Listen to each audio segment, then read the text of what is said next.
I'm gonna need a D8. Oh, that's right. I was gonna write all those down. Let me do that real quick.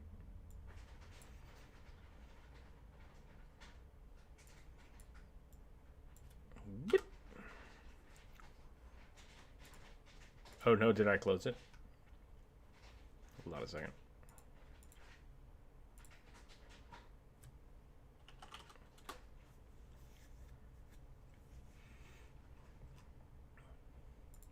Let's see what we got here today.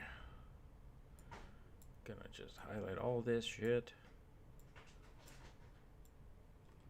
Okay. Post that in here.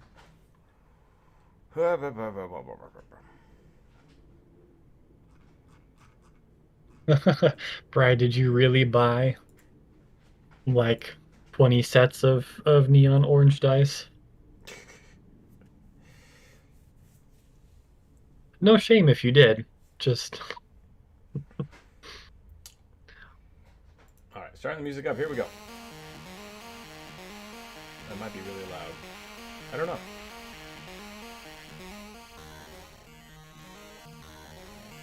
We'll try that. Said it like you were surprised.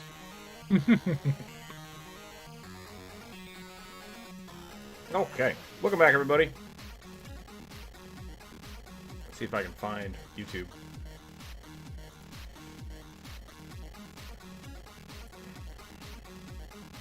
There we go. Stream hype. Warforged Druid doing Transformers like the builds out of the shape change. Warforged Druid. The Transformers. Like builds from shape change. Oh, I see what you're saying. Okay. Should we throw that on the list? So we have a new system. well. We have a new system.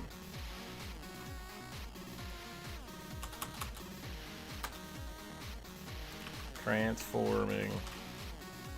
Well, it's just like a Warforged Druid, I guess. Yeah. We can do that. Let's see. Ooh, this I love your username, Cave Boomers Ranting.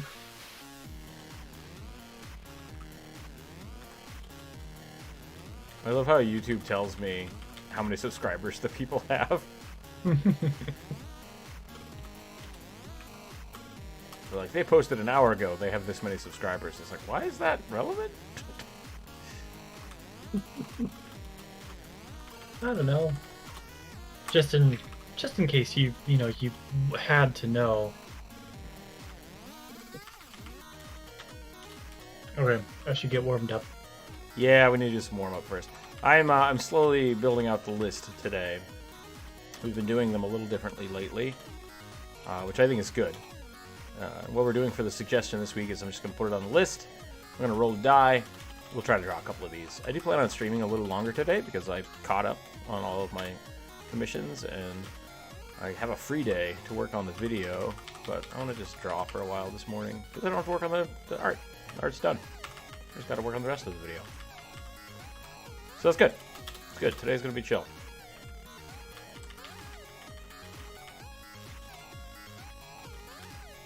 Okay, so it looks like I got 1, 2, 3, 4, 5, 6, 7, 8. 8? I might have screwed this up. Hold on. 1, 2, 3, 4, 5, 6, 7, 8, 9. I got 9 today. Alright, cool. Let's draw a rugby. Let's start off with a rugby today.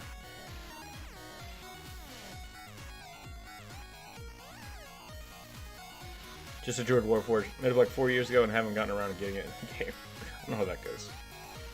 Yeah. Druid Goblin. Gosh, how many characters do I have? Like I have made so many characters I've never gotten to play.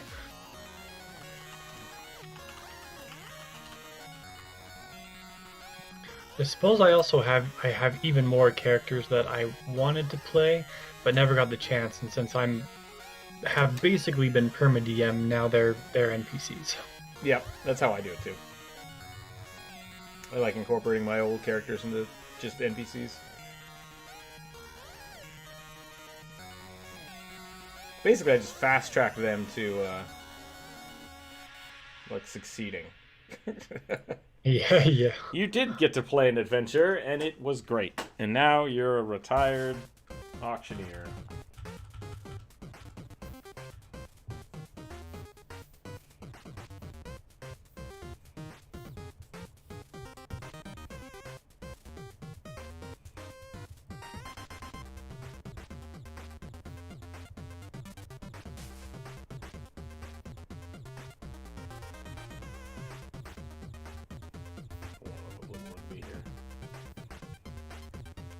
See how the YouTube chat's doing. Accidentally closed it. That's not what I want. There we go. Saw a new Artificer build coming out on the website. The Avatar class. Aviator class. Jetpacks are wondering. That's pretty cool, actually. Tiffany, welcome, welcome. Cave Boomers, welcome. Tanner, welcome. I should get the D&D Beyond subscription and just put all of them on Digicopy. Something like 40 characters on paper is cramp on the notebooks. Oh, cramp, yeah.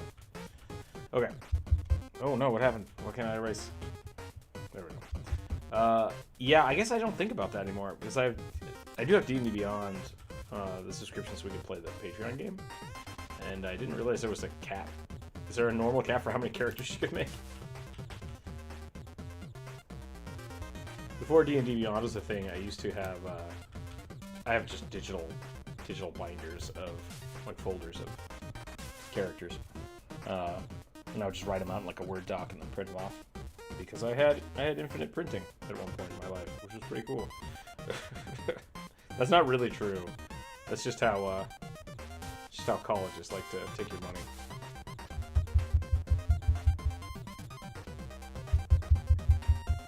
If you go to a college long enough, they eventually be like, hey, you have 20,000 pages saved up on the printer. It's like, can you pay me back for those? It's like, no, we're just letting you know. It's like, cool, I'm gonna print off every single thing ever.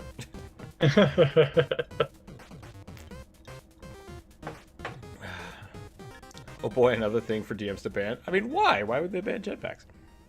If you have a super chat, you can give the submission advantage. I don't see why not. I don't see. Actually, it's the 30th. Shoot, I forgot. Is there a 31st tomorrow? I don't know how long March lasts. We were supposed to do a Patreon draw, and I spaced it. Uh-oh. Yeah. So, yes, the super chat will take advantage of that. So I might just do that one as your Patreon submission this month. Because I forgot. I totally forgot. I have one other one I have to do too. So this chill day just turned into a work day, everybody. Let's do it. I'll do a surprise rugby. What? Didn't get all my work done. Oh no! I'm usually pretty good about that, except for videos, because those are tough. Well, they also don't pay as well as everything else you do. That's very true. You know, understandable, justifiable.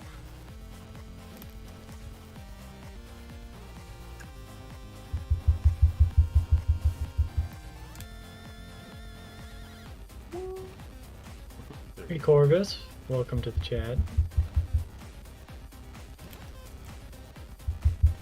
This rugby has far too much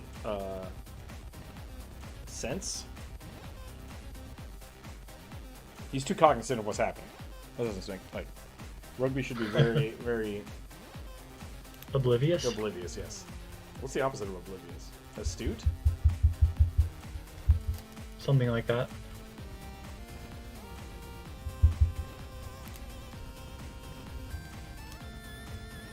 Now it just looks like it got stepped on. Wah. There we go. That's what we needed. We needed a Morty mouth.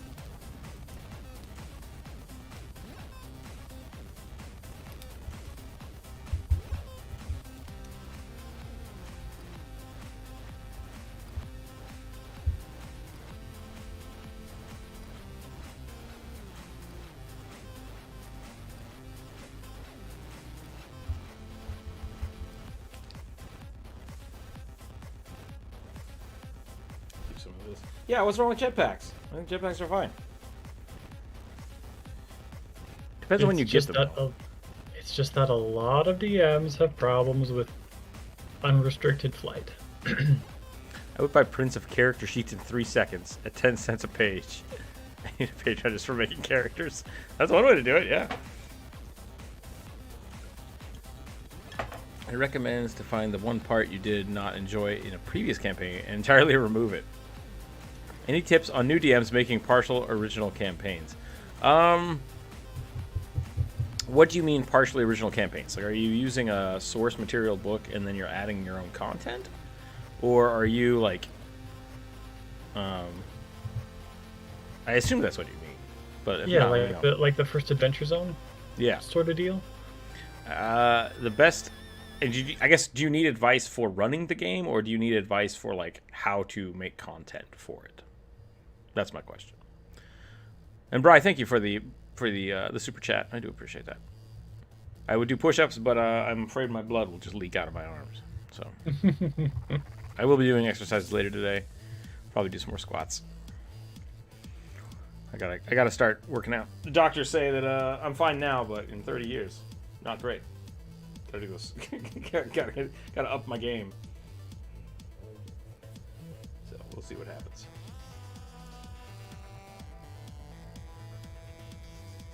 I used the term "that's a tomorrow Rook problem." I used that way too much this weekend because I kept trying to like fix things. I'm like, I'll just do that tomorrow. That's a tomorrow Rook problem. It is tomorrow now.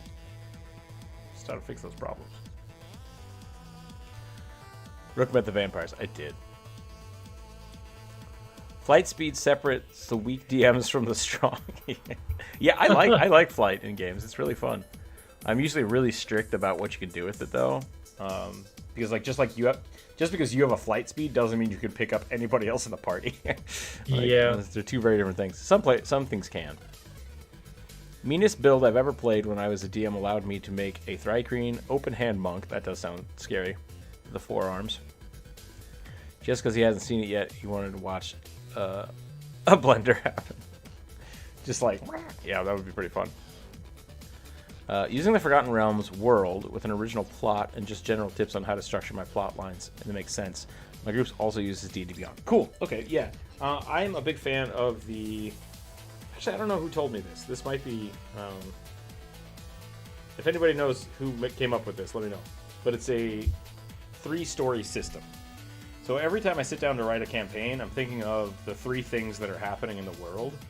You have like the overplot, and then like what the players are supposed to do, and then what's going on in the world around the players. And so that way when you're writing, even if the players like divert horribly and do something different and end up here, you still have the idea of like, this happened, so that's going to influence the next chunk of the story. This is what they were supposed to do. Did that happen, yes or no? And then this is what should have happened, and this is usually how this gets entwined, and that's where your story goes from there. So each time you play, just make sure you know what is happening in all of those 3 places.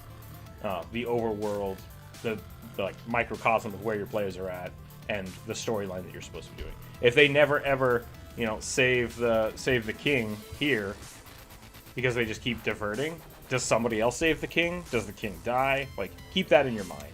Same thing here, like, this is something, and this is a big thing that I always do, this upper world one might be something that your players do not ever even know is happening.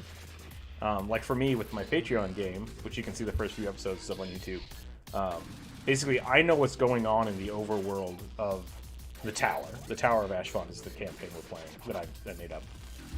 So I keep track of, like, what the main people are doing and what's advancing. This is basically what's happening in the level, and then what I want the characters to do. And it's just, yeah, it's a great thing.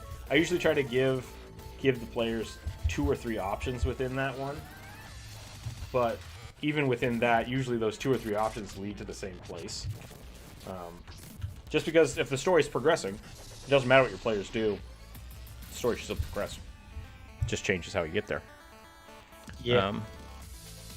One thing I will suggest when I've used that system in the past, like one of the biggest mistakes I've made for that is I make the stuff that's happening in the background too big. Yeah. And then my players feel like they either they missed out or they screwed up. You don't want that to happen. Like you want your players to still feel like they have agency and their choices are valid. So just don't go too big on anything in the background. A good example of that is like the neighboring city is going to attack your city, and if they run off, that attack might happen. You don't need to do a lot of storytelling for that. Like, yeah, it's just like keep track of those events so that when the players finally come back around to whatever you were thinking about, you know how it's progressed, and it's not just like, I need someone to save my daughter, and then nobody does anything about it for a year. It's like, oh, you're back. Would you like to save my daughter now? It's like, she okay? Like, what the hell?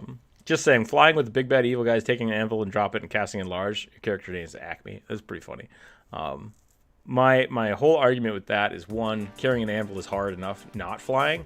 Two, Yeah. if I see anybody flying up into the sky carrying something very heavy, everything I'm focusing on is going to be them for a little bit, which can be a good way. Like, that's a good strategy, right? Quick, distract them. Go drop this on them. I think that's a legitimate thing you can do in a game. Just got here. Probably not going to be able to stay for long since I leave in 6 minutes and the mobile data hates my streams. That's fair. Running over Raptors, good to see you. I'm about to roll the dice. We'll see if we get to pick yours today. Forgotten Realms' 5e is mostly centered around what happens in the Sword Coast, the western half of the Faerun continent, setting in place like Schult. I think it's pronounced Schult, but I'm not sure. Makes it original though. Yep, it's fine. Like you can DM stuff inside the Forgotten Realms universe all day. It's made for that. Don't over prepare. Plan for them to get involved in random people's lives. Yeah. I mean that's beautiful too, Bionic. I think that's great. Appreciate the advice. Love the artwork. Keep it up. Thank you. Cool. Bag of holding. Oh, just so you don't have to calculate shit.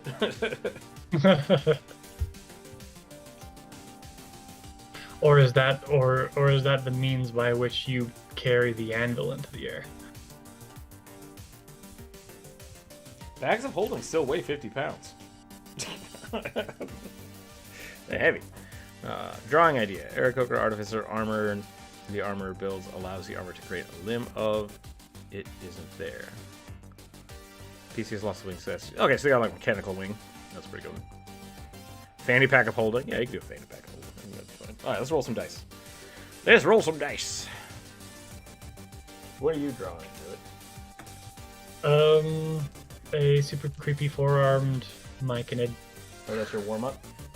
Yeah. It's probably too big for a warm-up. 1, 2, 3, 4, 5. No. Well, I said I was going to draw Bry's stuff, and I rolled Bry's stuff, which is good. So cool. It's good that happened because I had forgotten. Wait, this says eel folk. I thought I was drawing an otter. Bry, which one do you want? Do you want the otter folk or the eel?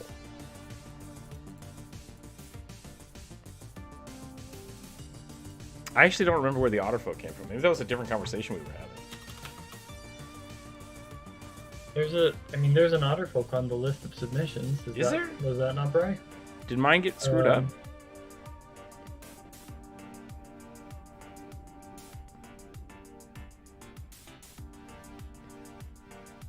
Did that disappear? Yeah, I don't know. Unless Bry changed it. Because I thought it was an otter folk, but now it says samurai eel. Yeah, he did change it. Confirmed in chat. All right, then.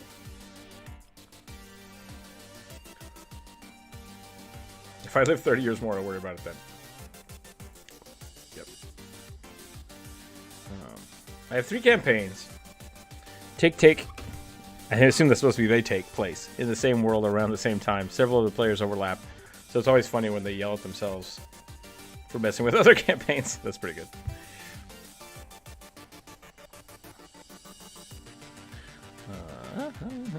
Yeah, I like running consecutive campaigns because then they get to interact with each other. Yeah. I think some of the best ones are like some of the players like don't really like each other, but they'll like walk into town and like, oh, they've erected a statue for that other player. It's like, ah, dang it. But a big part of that is also because we're running an evil campaign and a good campaign. I shouldn't say good. It's pretty good. It's like a very altruistic. Generally want to help people. All right, we're doing a Eel Ninja, I guess. Which I'm sure is just going to look ugly as sin.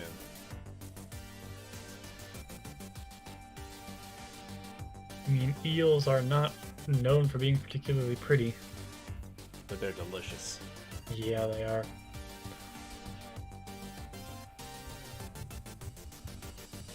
I'm doing him size. Done.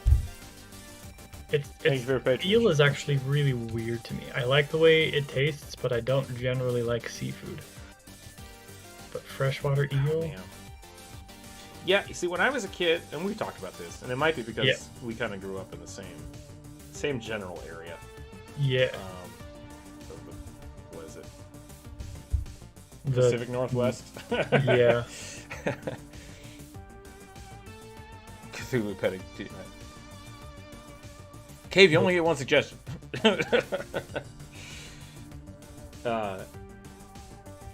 What was I saying? Oh yeah, and I hated seafood. I hated seafood growing up. And then as I moved out to the Seattle area, it's like seafood is too general of a term because like I love some types of seafood, and I hate others. So yeah, I will say that in general, I have pretty much never eaten an ocean fish or ocean-based shellfish that I enjoyed. yeah, but see, that's the equivalent of saying like I've never enjoyed a land-based mammal product. Yeah, the difference is I've Have you had monkey? tried Is a lot monkey more. good? I've tried a lot more ocean-based foods than I have land-based foods. For example, I've never eaten goat. How have you never eaten goat? It's amazing. I really like lamb. All right, are we splitting hairs here? Because I feel like those are pretty close. Uh, I feel like that's the difference between like veal and steak. no, goats and sheep are pretty different. The difference between veal and steak is like the difference between mutton and lamb. Okay, that's right. Should an eel folk be chunky or cut? I can't decide. Goat is really good. It's kind of gamey sometimes, but like it's not bad. Pretty good. You can eat eel. I'm shocked. Well, yeah, you have to cook the shit out of it, but Yeah. Cook it enough so poison blood, from the the poison south, in their blood breaks down. from the south, seafood is part of my blood point. I really. Case in point, I do not like raw oysters. I like smoked oysters, very rarely, and boiled like a clam bake, so good. But I think I just like the garlic soup that comes out of it. I do not really like crab or lobster, but there are times when it's just like I need it. I need that sweet, sweet buttery bug flesh. Thank you for at least admitting that they are ocean bugs. Oh, they're giant bugs, 100%. Lobsters are literally a single chromosome away from being a cockroach. What about seafood? I grew up in Kansas, where there's super expensive, but freshwater animals are cheap as fuck. Yeah, I need to be good seafood because I've always been frozen imports. Yeah, so that was the other thing. Like nowadays, like not 15 years ago. Now, frozen fish is not that bad. Like they catch it, process it, and keep it frozen well enough that like Yeah. you can go buy. I go to Winco and I just buy frozen wild cod. That's really good. Like I make soup out of that sometimes. I make sometimes you fry it up. Like Oh, it's so good. So good. We're getting distracted. We're getting distracted by food again already.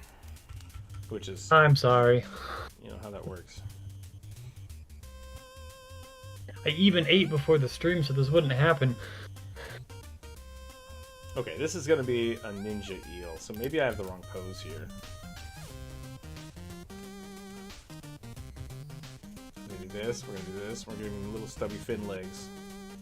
We're going to go SpongeBob style, and he's going to be mostly giant, creepy eel mouth. Can I get a picture of an eel in the chat somewhere? Food art stream. Some bugs are pretty good. Yeah, I mean, yeah, that's the thing. It's like, eat whatever. I eat a giant isopod. I mean, yeah, it's essentially what a crab is. Eating salamanders should be a criminal, you monster. Seafood is part of my daily intake. Yeah. Okay. Mud puppies are the greatest. Are mud puppies salamanders? I thought mud puppies were a type of catfish. Kung Fu Panda. Was there an eel in Kung Fu Panda? God, it's been so long since I watched that movie.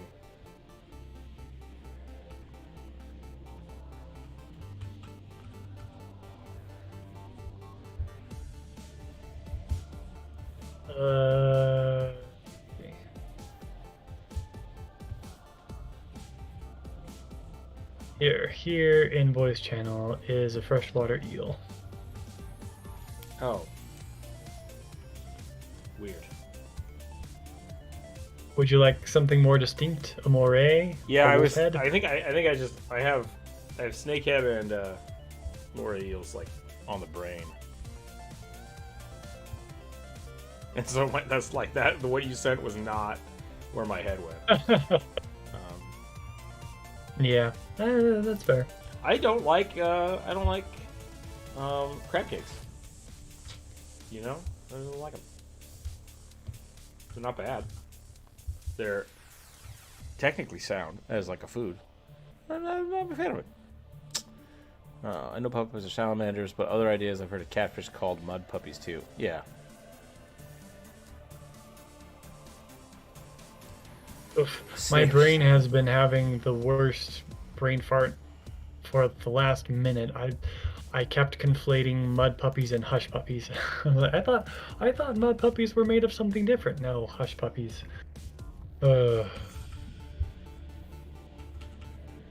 Which are deep fried, battered something. Yeah, I don't know what hush puppies are, to be totally honest. I mean, like, I know the term, but I never actually learned what they were, and I didn't care. Crawfish. Okay. Or mud bugs. Yeah, mud bugs. Gooey duck. See, like, I don't know. I'm not a big fan of the one muscle things.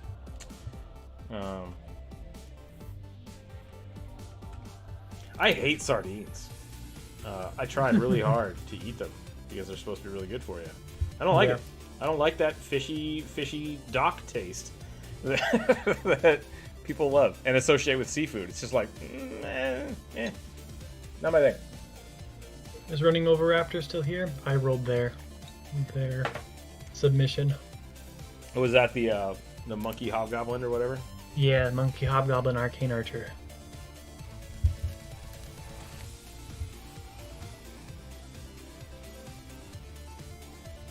I think all ninjas need some kind of scarf.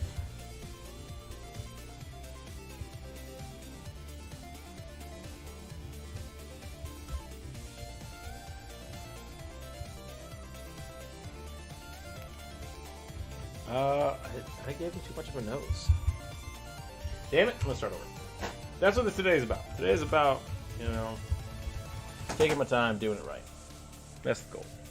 Anchovies on pizza is good. Anchovies on pizza is good. Anchovies are really good in small amounts. I've never tried that. It's just very salty. Very, very salty and oily. Mm. And like I grew up, well, I didn't grow up. I worked at an Italian restaurant for a long while, and so we had anchovies for pizza, and people put them on Caesar salads. Caesar salad dressing is made out of anchovy oil. So it's like, those are technically things I like, and every time I'd open a can of anchovies, I'd eat one. I'm just like, oh, That's good. And then that's it. That's all you need. You just need a little bit. You need a little bit of anchovy every now and again. I might actually really like that because I really like salty things. I like certain kinds of pickled olives. I love dill pickles. I love most things that are really salty. Do you like Caesar dressing? Yeah, I do. Probably like anchovies. But once again, like you can buy a small can of anchovies and you need like 2 anchovies. You never need a full can unless you're making a Caesar dressing or something. Mm.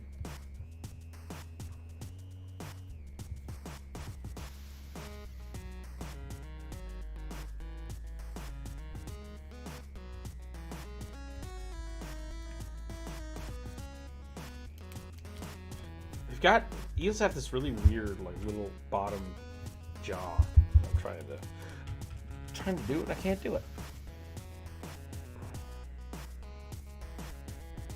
They've almost got like an underbite. Yeah. Really long snoot. Comparatively to where their eyes are.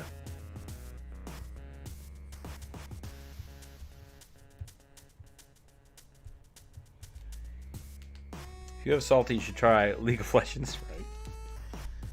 That is too salty for me, unfortunately. Maybe 3 salty, 5 me. I had a realization recently that me saying Pathfinder's hobgobs are just long goblins is also true for D&D. They just fool us by changing their color and giving them beards. I mean, I guess hobgoblin D&D is weird because they are less ruthless, I guess, and more martial prowess. I still really like looking at hobgoblins as like the original Fey Goblin concept. Mm. And then the really dumb, like goofy goblins that I love from Pathfinder are the tiny lipless imps. Yeah. They're just like, I don't know how they came about, but I just like that they're tiny and dumb and like stupid goblins, and the hobgoblins are like, I thought we were the goblins. What are you talking about? But basically the lore is right that hobgoblins eugenics themselves into a pug version that basically became little goblins who, I don't know, exist to get into spaces that the hobgoblins can't, or I mean goblins I think are supposed to be wildly adaptable. So they were like, what if we made ourselves cockroaches? Done. Goblins. I mean, that's a good survival strategy. Yeah. They breed super fast. They're highly expendable. Favorite race class to draw? Oh, that's tough. I probably draw a lot of... what do I draw a lot of?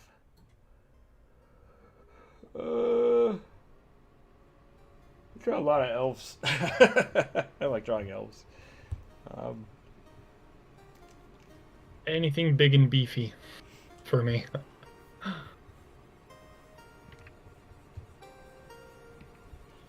like drawing elves. I like drawing robots. Warforged is pretty fun.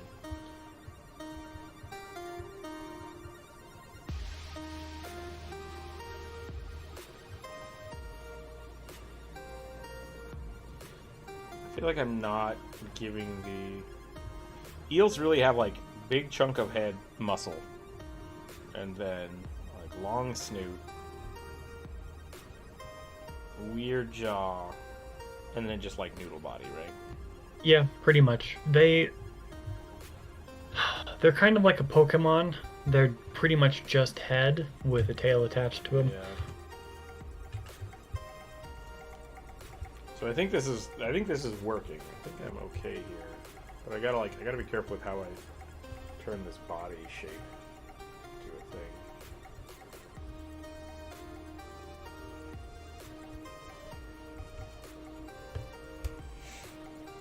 Evolution is a cruel jester, yeah.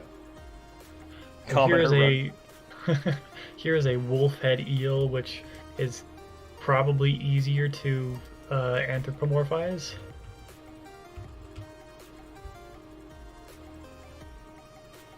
You know, that's not a bad point. Let's do this. I don't know what happened there. I think we're gonna go like this. We're gonna move this down. Get out of here. Then we're gonna make a new layer. We're gonna drop this down to like. Damn it! Come on now. Come on. Not cool. Not cool. Okay. A pelican eel. What's a pelican eel look like? Yeah, I think the distinguish between hobgoblins and goblins got a little weird. It's the same thing with like Tolkien and his the difference between goblins and orcs is like it's actually interchangeable for the most part.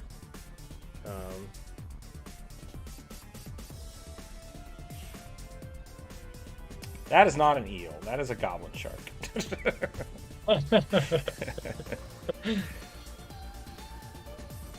Kobolds are basically goblins. Yeah, goblin was just kind of the catch-all. The catch-all for a small critter. Frilled shark. Sure. That's a frilled shot? Oh, you're right. Yeah. Goblin sharks had the long snoot. You're right. The goblin sharks look like this.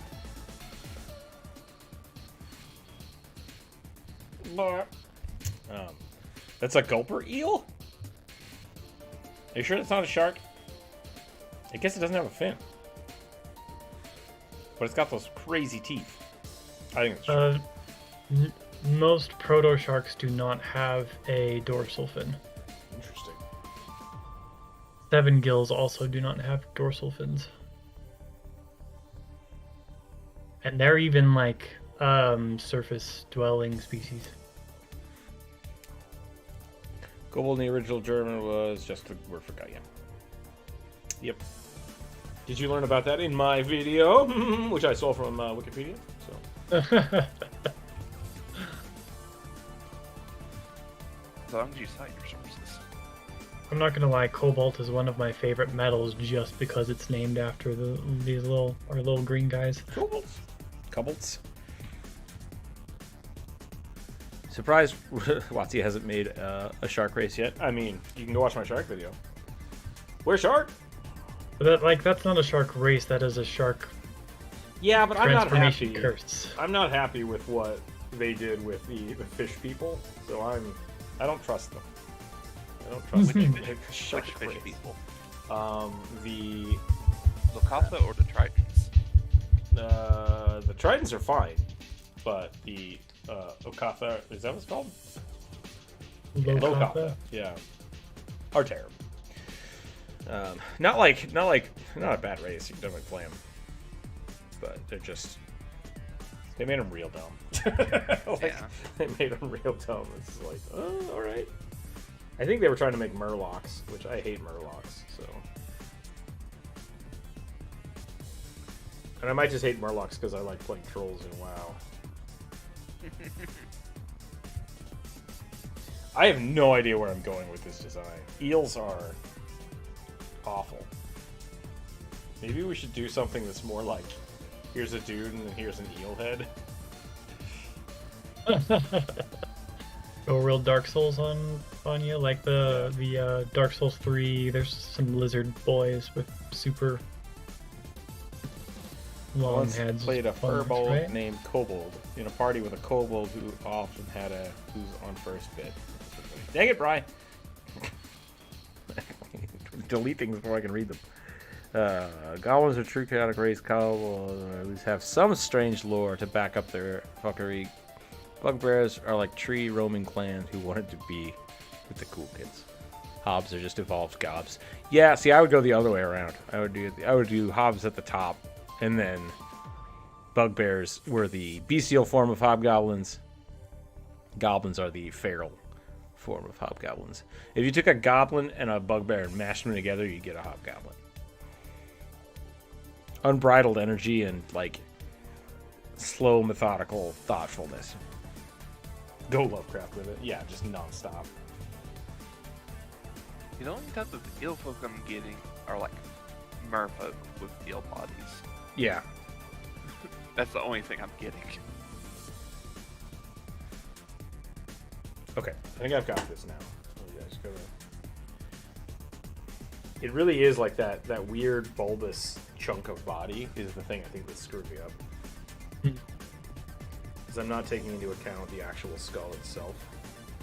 Yes, bro. Yes, you did. What happened? Bruh said, did I suggest the most impossible race? Oh. I said yes. No, it's just one that needs a little bit more research than a 3-hour stream, maybe. I think the problem with it is that like there's not a lot of defining features on an eel, which makes it tough. Which is fine. Like that's the challenge, you know. But yeah. Draw a snowman. That could be literally anything, I guess, except my controllers are here. I can see the guy. I broke another controller playing Elden Ring. No, really? Oh no. I broke the first controller, which I had for like, I don't know, 10 years, something like that. Makes sense. Playing Neo 2. The right bumper just stopped working. Oh, no.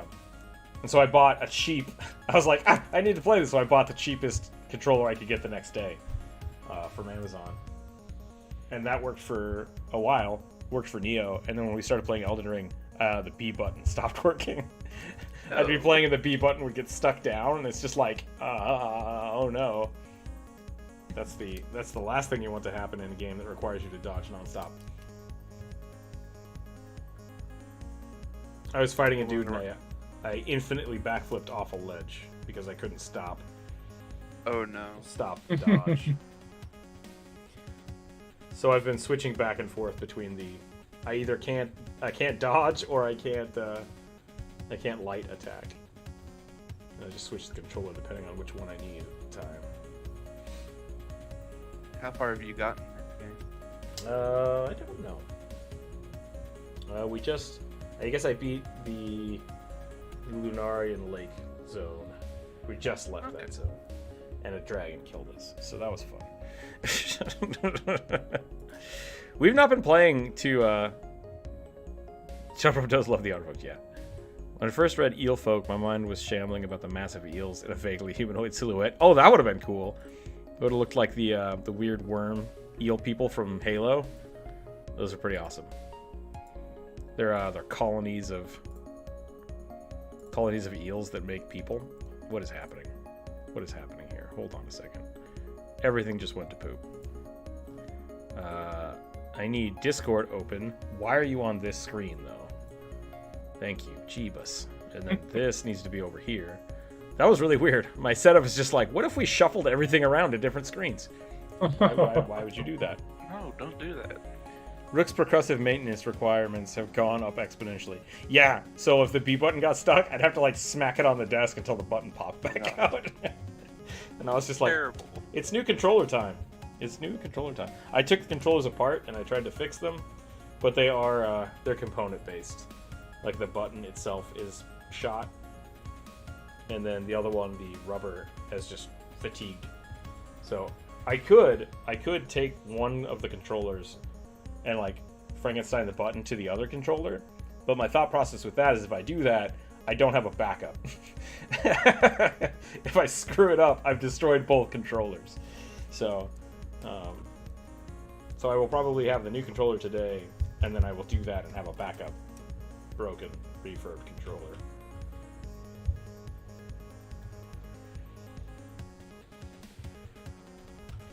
Jump Rope to her boon. I'm like, let me borrow this because I'm gonna try this with your controller. I don't know how she plays that game. That controller is hot garbage.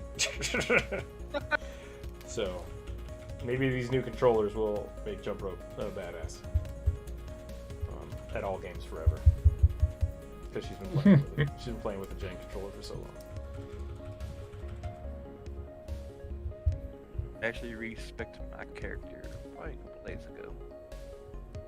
You finally get rid of all the int? No. Oh, well. I still have like 16 in from my starting class. Well, feel free to respec again, then. Until you do it right. That's fine.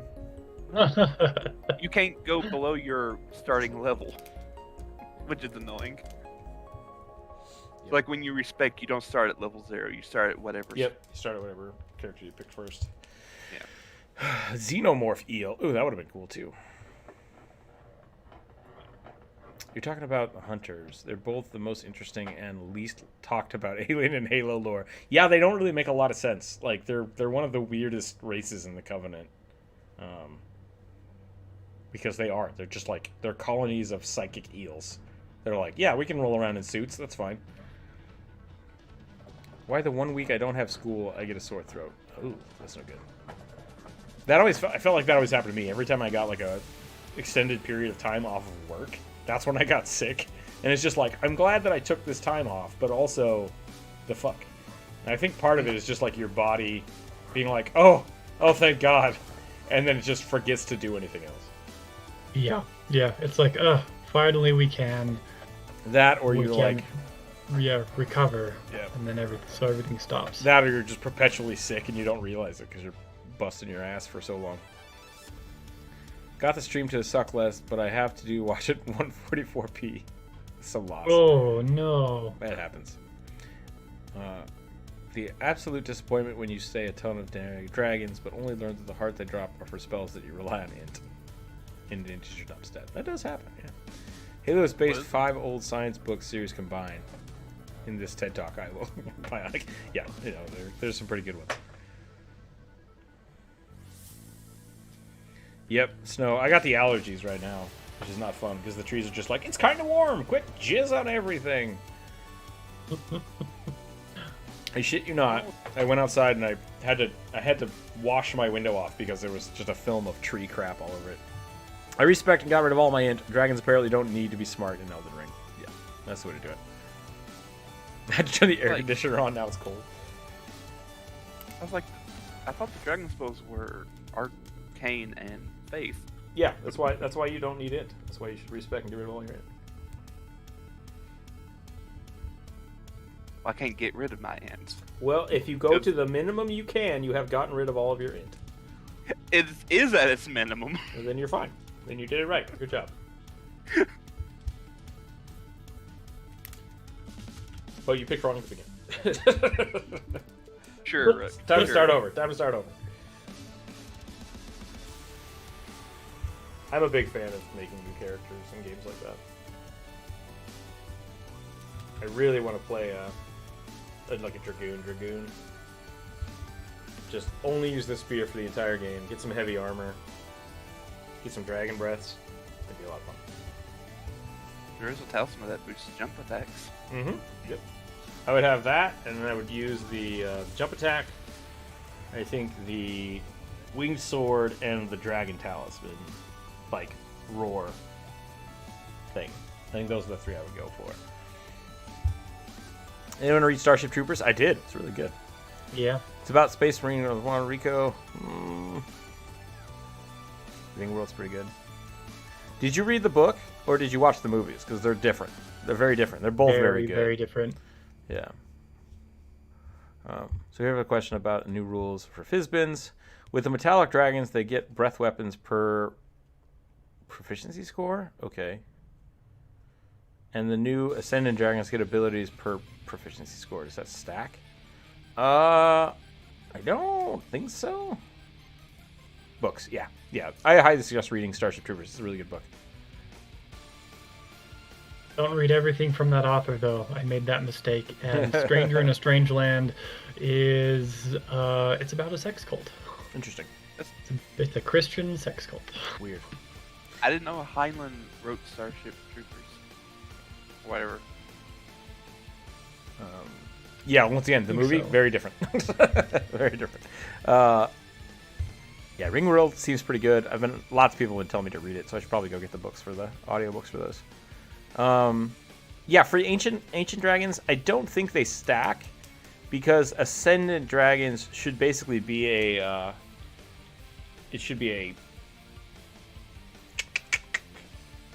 template on top of it. Well, what they're talking about is the monk class, subclass, the Ascended Dragon.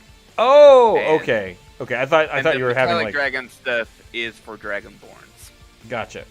Then yeah, I would say they probably do, because if you start out as let's say a metallic dragon and you take an ascendant dragon form that's not the one you picked, you could definitely have two different breaths. But I think they would take the same kind of requirements. You wouldn't be able to use. Well, maybe you would. I'd have to look at it and roll it, but I'd say I think those are fine things to kind of overlap, and definitely use them. I've done that in the past with like a Draconic Blood Rager. Basically, they get the breath weapons, and then I gave them the ability to like change the weapon type, and it doesn't really affect the character too much.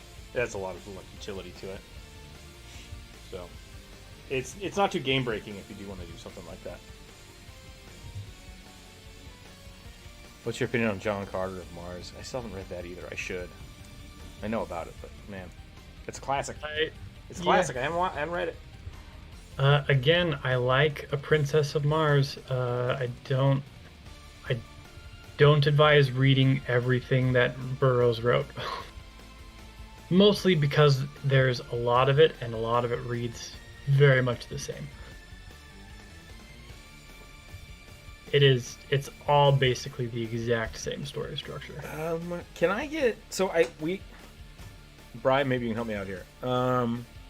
The picture of the painted eel and the dude with the eel. Do we know what kind of eel that is? And I'd like more of it, please. I need a bigger picture of it because I like that one. Holy crap! These 5 Starship Troopers movies. That 4 is too many. Yeah. That's 4 too many. The first one's really good. I actually didn't mind the Roughneck 3D cartoon series. I didn't watch a lot of it, but like the few episodes I saw, I was like, yeah, that's kind of cool. Really, if you want to get into Starship Troopers movies, what you should do is you should watch Starship Troopers 1, and then play StarCraft, and then you're good. That's all. That's all you have to do. Actually, yeah. I agree with that. I think that's, that's pretty. Blizzard did a great job making Starship Troopers 2 through 3.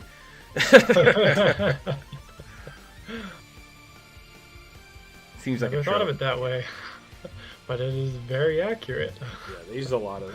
Blizzard was big on stealing sounds and putting Easter eggs in places.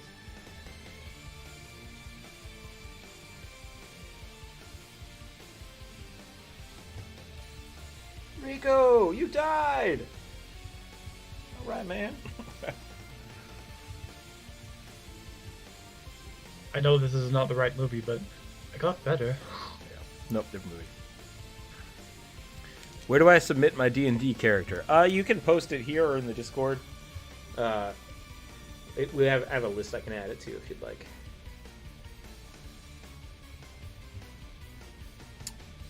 Thank you. Not the same, but damn. See, that's the one I had my brain stuck out for originally. I like the fin. I want to put the fin back in. Oh, I can change my color. Hold on. Oh, it just saved this. I'm going to save this. Whatever. I think I can turn this layer off now.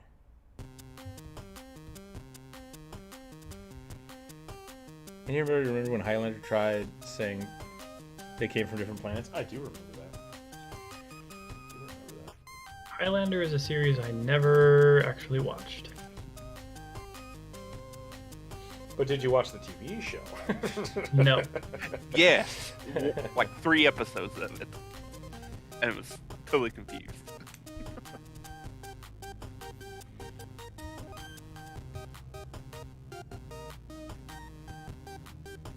The Spaniard.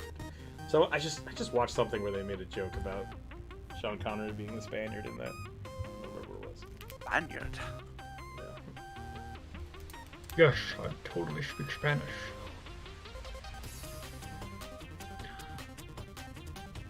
Like, wasn't he also supposed to be like Egyptian? Who like moved to Spain? Who knows, man? It doesn't fucking matter. Don't expect a good accent out of Sean Connery when he's like supposed to be playing someone who's not Scottish. Yeah, his speech impediment kind of precludes any really particularly excellent voice acting, doesn't it? Yeah. I mean, his normal voice is great. Oh, absolutely. It's just not great for accents. Yeah, just don't expect a Russian accent from him. Dive.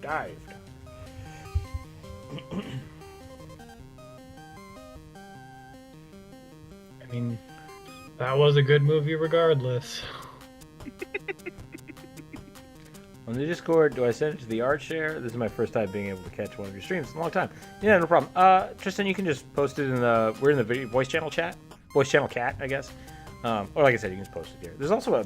If you go online, the way we've been doing it now, is I'll post something on the community page. Just like post all your stuff here. And then I grab those when we start and throw them into a list.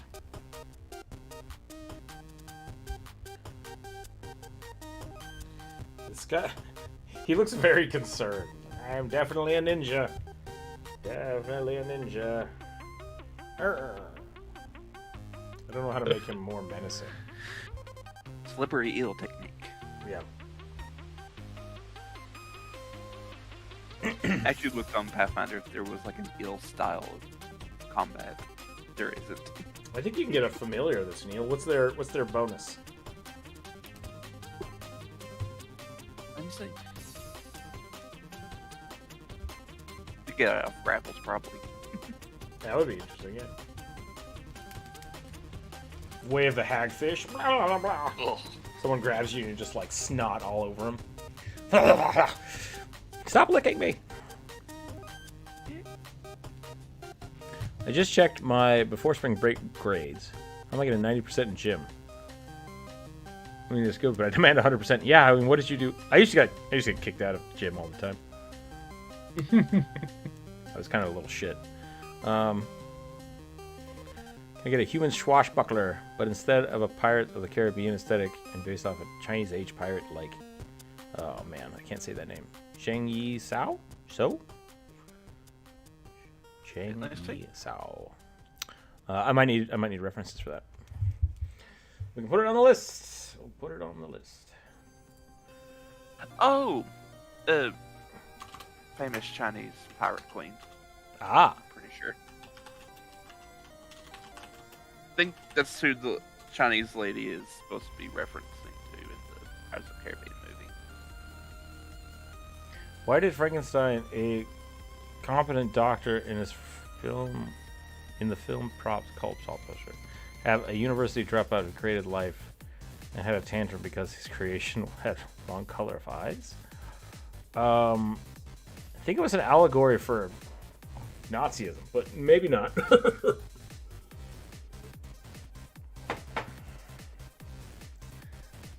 Send him to art share, Rook. Sorry, I'm drawing myself before getting home from work. You're playing Pipqual, worst game straight up target. Alright, let's look at the art share. Here's my skeleton bard, Antonio. Very nice.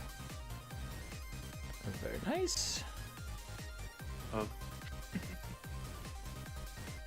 Was that a suggestion for a thing? Swashbuckler.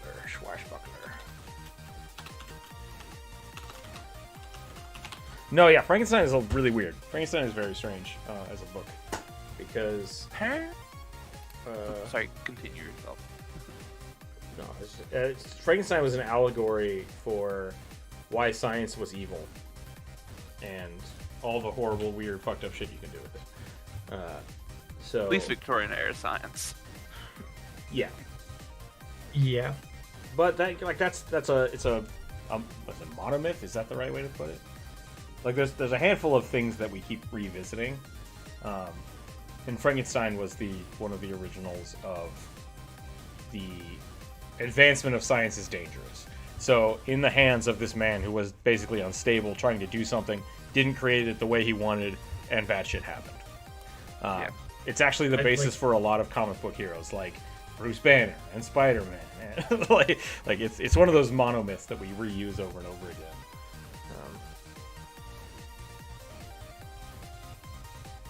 So yeah, it didn't really matter what was wrong with with Frankenstein's Adam. monster. It just was wrong. Yeah. Also, apparently you can't have an eel as a familiar in Pathfinder. Really? Yeah. Brad posted the eel beastry. So let's look at that. Does it say that you are limited to specific animals for a familiar, or does it Go say for it. that? Well, I'm looking at the SRD, and they list of things that can be a familiar. Swallow whole, And- done, acid damage. That's all I needed. That seems kind of weird to me because Pathfinder doesn't usually be that restrictive. Like it's not usually this is a list of the only things you can have. It's usually more like a list of these are the things that at a glance we think you'll want to use, and there's usually a CR or some other measurement, so that like they'll say you can use any creature that is a CR half and tiny, for example. Corvus, I assume you just looked up the familiar list and it wasn't on there. Is that correct? Yeah. Okay. Now I'm also looking at the eels entry on the SRD. Does it have swallow hole? That might be the gulper.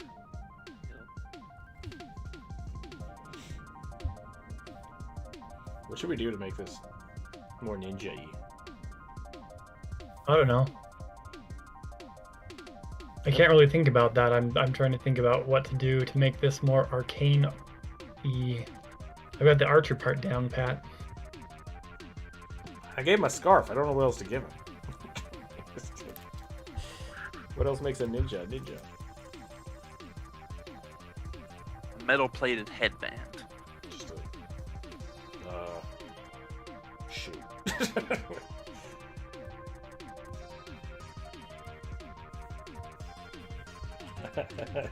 How does an eel wear a headband? I may have like tied around its neck or something. I don't know. Yeah, does he wear it like this? Or does he wear it like this?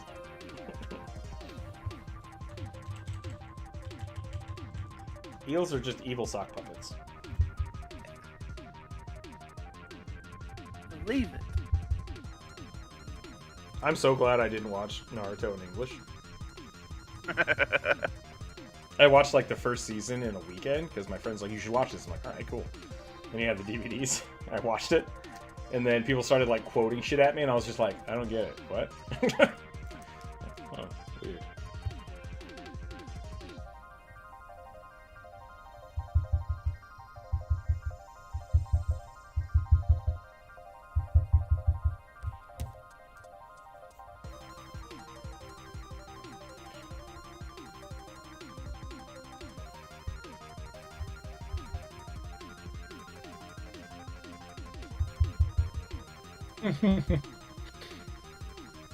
Maybe. Break Rick's I mean- brain. Yeah, I mean, you have spent as long on this drawing as I have on my drawing, which is not something that usually happens. Yeah, that's true. I've also been talking and reading a lot, so yeah, Yeah. maybe some knives or some kunai. That's fair. Does Arcane Archer eventually make their own arrows? Could be as a reference. There are some spells that allow you to do that in Pathfinder.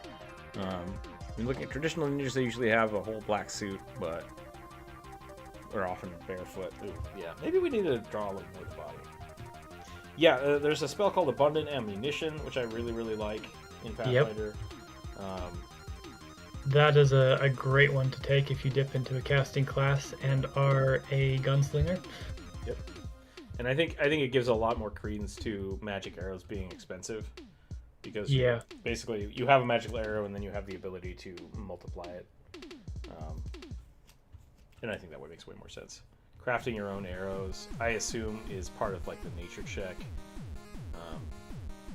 And just like in the morning when everyone else is preparing spells and stuff, it's like, I'm gonna spend an hour making a few arrows. I like doing that too. Just like, oh yeah, roll me your survival check or use your proficiency bonus to prepare I'll arrows for the day. Yeah, I'll do a craft check. Craft check, that's good. and instead of like requiring them to have spec'd into it, like it makes sense to me that they just know how to craft it. So I'll give them the +3 trained automatically, no matter what. Yeah, because like the gunslinger in Pathfinder has that. Basically, you automatically get a few points in. Yeah, or crafting firearms, so you can repair your guns and make bullets. And it makes sense that that would also carry over to any other ranged class. Yeah. Just like most people that like your martial training means that you also know how to take care of your weapons and like sharpen them. Yeah. Yeah. Nobody who fires a bow either like to hunt for a living or as a mercenary sharpshooter is not going to know how to make their own, like, it is unfathomable that they would not know how to make their own ammunition. When I started doing archery when I was a young age, actually I made the bowstring and I made a couple arrows. I don't know if I could do that now. Like, it's been so long, it's like, oh no. So apparently ninjas also wore socks and sandals. I mean, yeah, that's true. You got your ninja top? I mean, yeah, like, so did everybody in Japan in that time period, though. Okay, we're gonna put a little. We'll give him a little metal plate around the neck. Put a slash in it for those in the know. For those in the know. A little water drop on it, slash through it. Yep, that's it. I can no longer be a ninja because I am also mostly eel.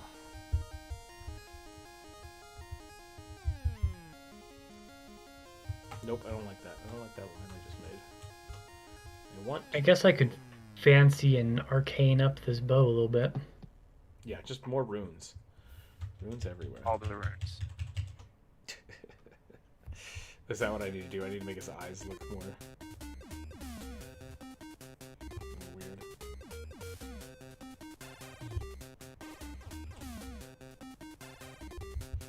For anybody who's bored, you are very welcome to join us. There's a link in the Discord if you want to drop us Yeah. today.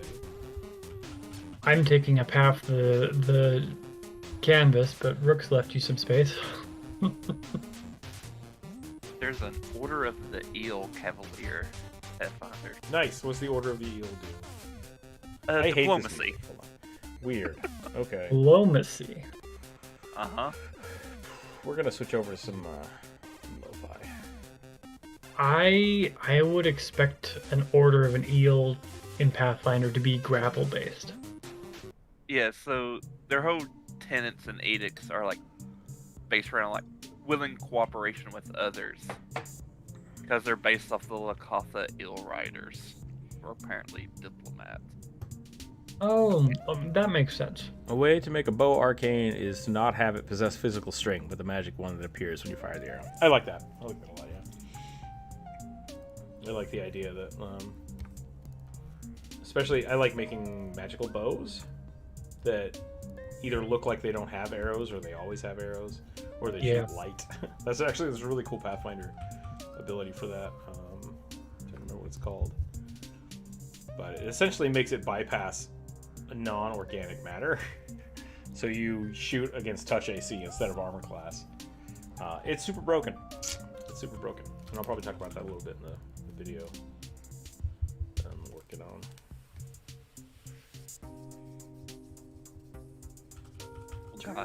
Dragons. Oh, do they have that in the cartoon? Yeah. There you go, Druid.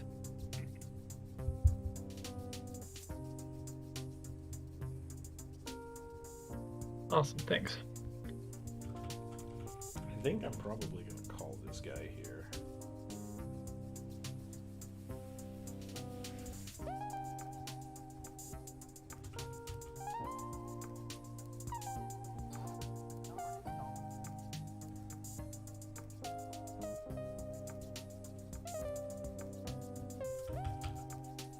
You know, I really love that. For all of my knowledge of Pathfinder, there's still a whole bunch about it I don't know. There's still a whole bunch of mechanics I've never explored.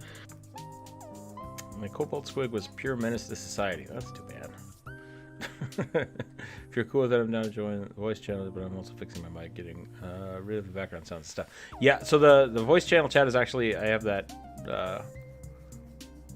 set up so that Druid can talk. Somehow Corvus can talk, but that's fine. I think it's because you were a member of the, because you played the D&D game. So Yeah. you've shimmied your way into the voice channel chat. But so if you join the voice channel you chat, can remove me. no, that's fine. You seem to be okay with. You haven't inappropriated yourself off the internet yet, so I'll allow it. But no, I just I think you won't be able to talk is what I'm getting to if you join the voice channel chat. But you are welcome to join the art draw stream if you'd like. Yeah. And that's just because since we are on the internet, I don't want to have to get voice disclosures from everybody talking, which I already have it from both of you, so that's fine. Yeah. I also have to do age verification, a whole bunch of the crap. It's just like blah, blah, blah, blah. So no, you two are fine. That's good. But if you join the voice channel chat, you just won't be able to talk. Heads up. I'm gonna stop there with the eel boy. I'm gonna move on to the next one. Trying to decide if I should stop here or if I should color. I think I'm not going to get the arcane part of the archer across unless I color it. I just rolled the exact same number again. How many do I have now? Reroll. 1, 2, 3, 4, 5, 6, 7, 8. 10. I have 9, so I do need to roll this.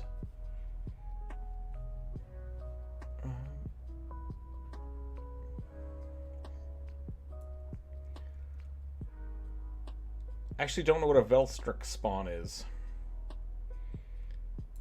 The HB. The HB, I see you've suggested something here, and I don't know what it is. Is it a D&D character, or is it a homebrew race? Google. Do the Google.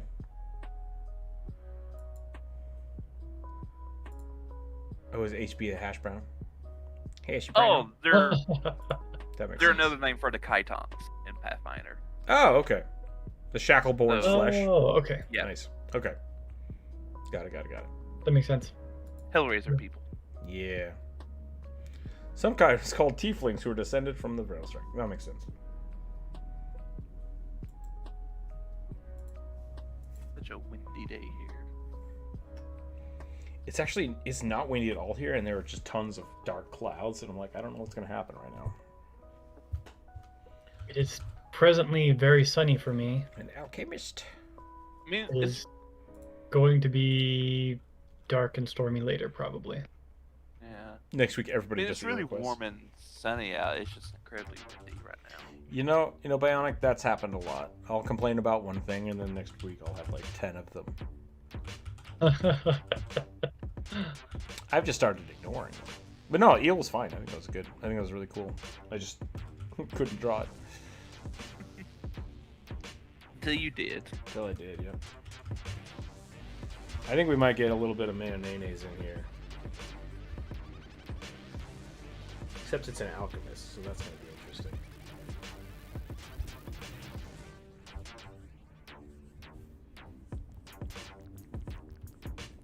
You know, Bri, if your eel folk was based on the conversation we were having earlier about a electric eel folk, might have been easier if you had specified that, since electric eels are actually fish.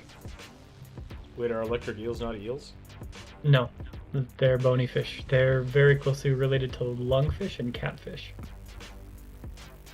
I don't know what this song is, but it sounds like gross in my ears, and I don't like it. Sewer ghosts. Cool. Cool. Downvote. The Loathsome Dunginger will be down with it for sure. I haven't gotten that far in the game yet. I've just seen his weird invader ghost thing.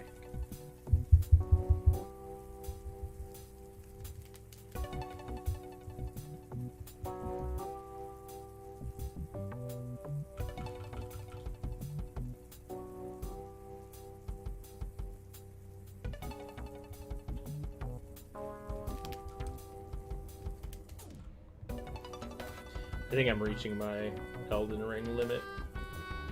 Probably go back to Final Fantasy here in a week or two. I'm missing. I think I've passed my Elden Ring limit and I'm not even playing it. Definitely winding down, which sucks because like I'm not done with the game yet, but just reaching that limit. Yeah. I think a lot of people are. I've seen a couple of like videos about like when is a game too hard? When does how do you deal with playability in a game like Elden Ring? People just burning out on it. Yeah. When the hype is so much and people get so excited to play it and then they play a game that's that hard. Imagine there were probably a so few long. Yeah. new players who are not used to a Dark Souls-like game and Yeah. are just getting crushed by it. There is I only play multiplayer. I play with my friends. We link up and we go on adventures. The problem with that is that we constantly deal with invaders, and there are like pulses of invasions. Like I'll wake up in the morning and I'll go and look at like Instagram and TikTok, and someone will be like, "Look at this broken mechanic," and I'm like, "Oh shit, I'm gonna deal with that all day, aren't I?" And sure enough, like, the multiplayer will just like be like inundated Bleed. with that build. I'm way past Bleed. Bleed was like week 1, then they nerfed it so it became Madness, and then people discovered how to fix the Madness builds, and so right now it's the potion that blows you up. You drink the flask and just run at the player and die. It's really stupid. Yeah, no, thank you. Several art chats I'm in are % and the witch lady everyone loves. Yeah. What is her name? Yeah. No. Ronnie. Is it Ronnie? Or yeah, you're right. The one The with the big Snow witch hat. Witch. Yeah. Yep. I love her too. She's great. The choice of biology taxidermy classifications. Can you tell the difference between the two pictures? Thanks. We hear folk wearing 6 daggers. That's pretty funny. Currently working on my own D&D world for a homebrew campaign. That's good. That's good. Eelfish, or electric eels, are a type of knife fish. Thought to be solitary creatures, but discovered they live in large pools. Yeah.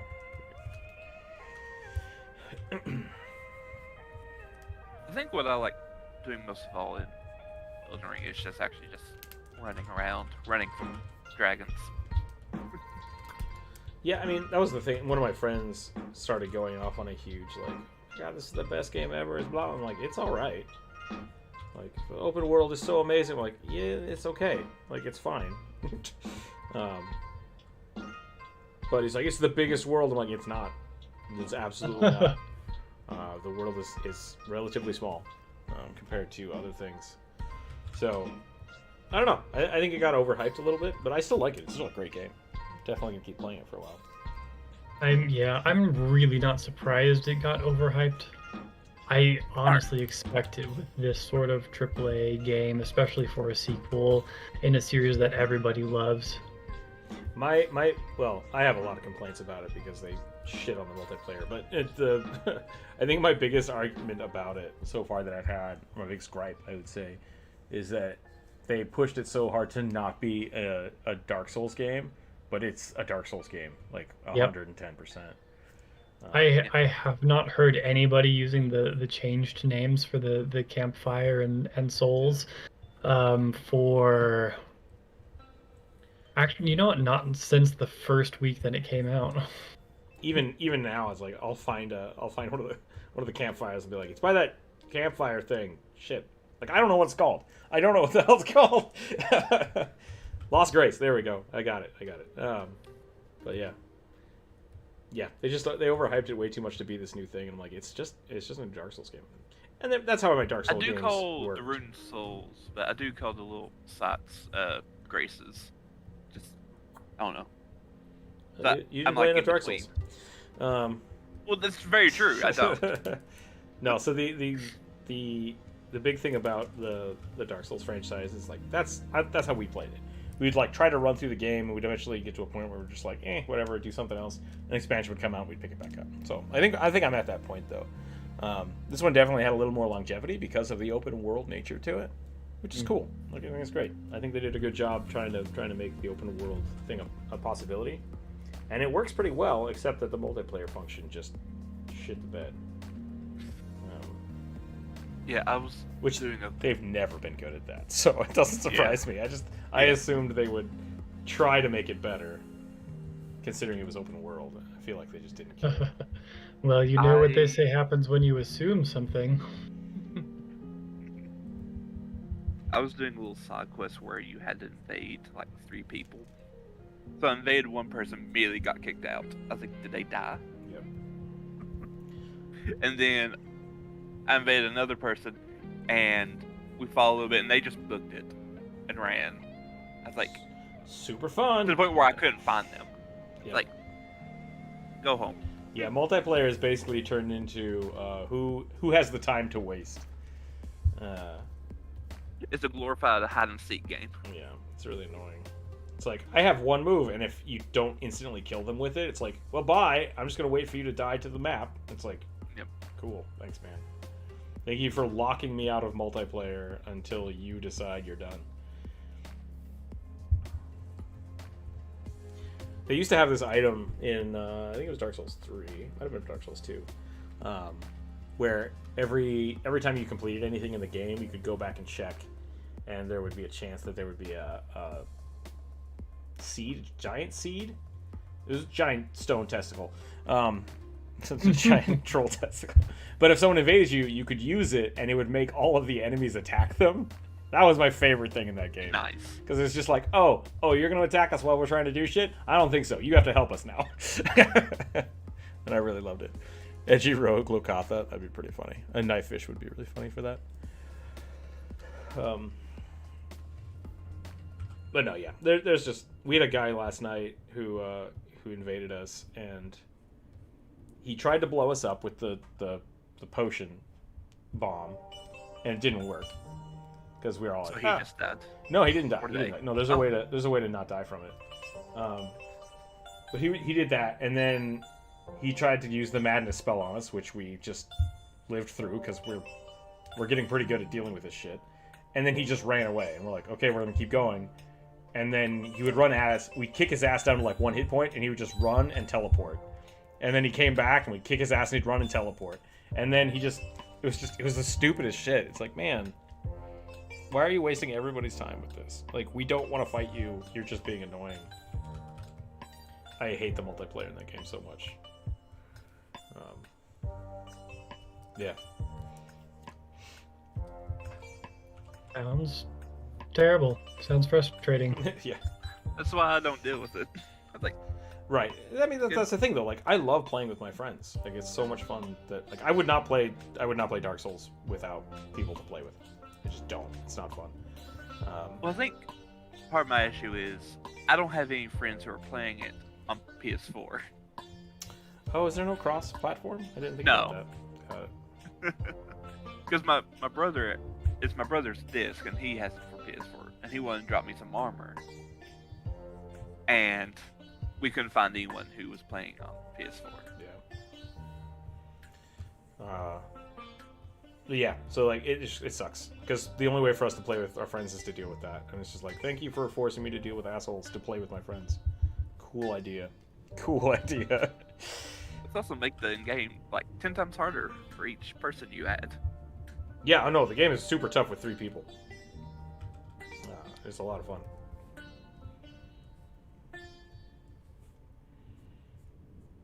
There have been a few bosses where it's just like, I don't think we can beat this with 3 people. I think we're gonna have to do this in teams of 2.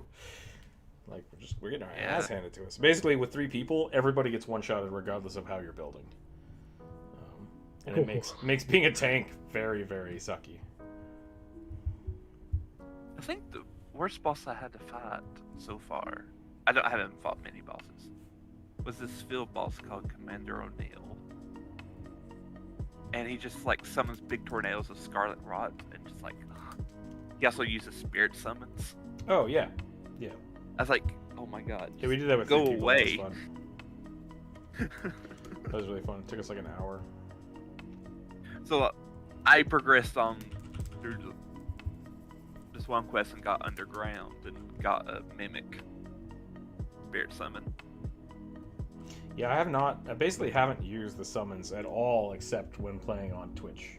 That's the only time I've used the summons. So far, I didn't know you could level them up. That surprised me. Yeah. Yeah, I was like, oh, that's cool. I didn't actually know that either until my brother showed it to me. He was like, oh. The shittiest part is like every time we do one of the big dungeons and we fight a boss, we're like, yeah, and it gives us a spirit summon. It's like, no! Why? We don't need this crap. We physically can't use it. So that's a bummer. We did basically make half the game just unfunctional. But it is helpful for like people who don't want to. All right, now that we're talking about Elden Ring, the ratings have significantly dropped, so we're going to change the topic. Sure. Fair. Actually, I don't think it has. There's still a bunch of people in chat. But it's that or seafood, I guess. We can talk about it. There's 12 people watching. What's the we need to make an Elden Ring food channel now, apparently. Do you want to make braised turtleneck? No, I do not. Please stop that. Silver pickled So bird feet? Bird feet, right? Like, I feel like that would be toxic. No, you can eat chicken feet. Yeah. No, I mean the silver bit. Oh, yeah, probably. Yeah. But it's silvering it with bugs, so... Okay, I guess. Who knows? Yeah. I've never had pickled crow's feet. No, what is it? Shoot. Pickled crow's feet, that's not right. Pickled pig's feet? No, I'm mixing things up. So you can pickle chicken feet. You can cock's comb. There we go. You can pickle the comb. That's what I was trying to get at. I was gonna say pickled cock's feet, and I'm like, that doesn't sound right. That's not the right thing. Yeah, it sounds like a fetish thing. Right.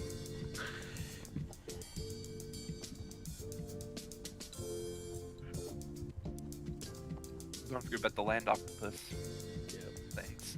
Gotta love those octopus ovaries. What a fucking weird game.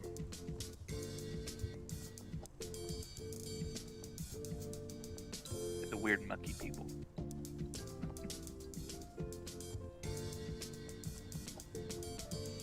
I think the Chitons are cool. I actually wanted to make a video about them a long while ago, but drawing chains sucks. Like, it's just not fun to do. I'll just do it in Clip Studio Paint and use the chain brush. Neat. That one also might have to be an After Dark special. Yeah, I don't know if the Chitons actually wear much clothes. Yeah. Other than chains. I assume wearing a bra would just, like, hook the chains up more. Chains and hooks everywhere. But I mean, like, at the same time, you want to wear something to cover, you know, Like, the nipples and other sensitive areas. That's where the chains are hooked, though. that's where the chains and nice shadowy bits come in. It's guys' night. Got it. I listen to too much Cheddaro. Rick and Morty shit. So good.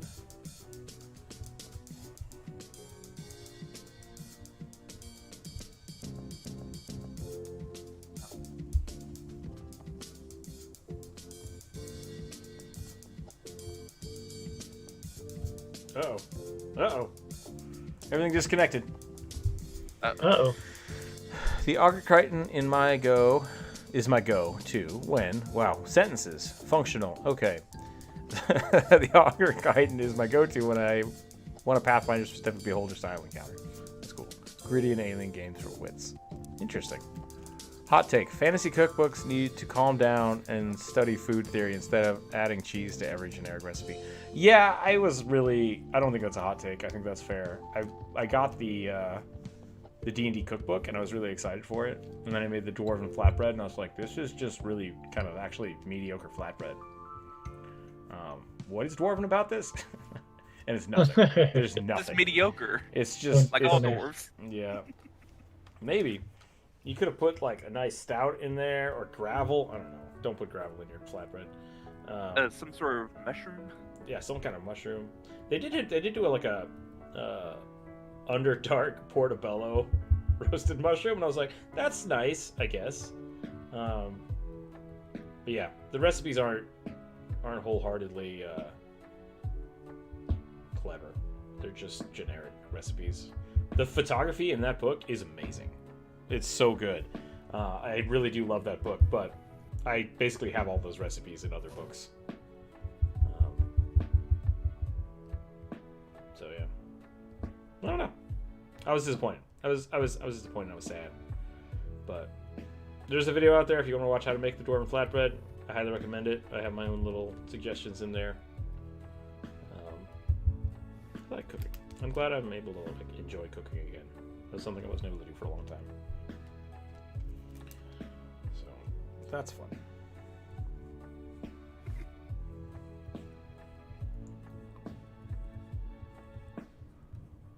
Guess I could do one of those. George, your hobgoblin, monkey hobgoblin reminds me of Beast Boy a little bit. I love it. Yeah. I love it. It's not a complaint. It's great. It is it's very much that around the face, isn't it? I guess Especially we know. kind of like the newer take of Beast Boy and the animated stuff. Man, I haven't seen anything from Beast Boy in a while. I guess now we know that this guy's name is Garfield. Yep. Cannon, if you're gonna use this drawing for your character, which you are totally welcome to do, your character must be named Garfield. Make That's all. cornbread, but instead of oil, use fresh bacon grease strained. Yeah, I mean, refined. Oh, you mean pork the fat way is that they good. used to make cornbread? Yeah. The only thing I would argue with that, just to be careful, because using bacon grease or lard in that, if you cook it too high, can give it a really funny taste and make it kind of mealy. Whereas using hydrogenated oil is not as well. I mean, healthy is a weird concept in this aspect, but it makes the bread a little more cakey. Like if you want it more of like a nice cake type bread with. Usually that's how, if you buy it in like a package of it, it actually has some flour in it. And when you use the oil, it makes everything a little fluffier. The bacon grease is going to taste great, but it's going to make it mealier. So just heads up with that. Could like pick themes to draw off real world locations. Heck, man, even elves could be a desert bowl out of sugar. Wait, what? What? Pick themes and draw off real world locations. Okay, I see what you're saying. Yeah. For cooking, I would assume. So, like, you go to the desert and see what the people cook around there. Dwarven Creole chili. He's out the window, but yeah, it definitely made me eat my chili or something. I was like, yeah. I mean, dwarven chili sounds legit to me. Sure. What did I screw up the other day? I thought the drow cows were bugs. Oh yeah, the Underdark. Yeah, what the hell are those called? The Roa?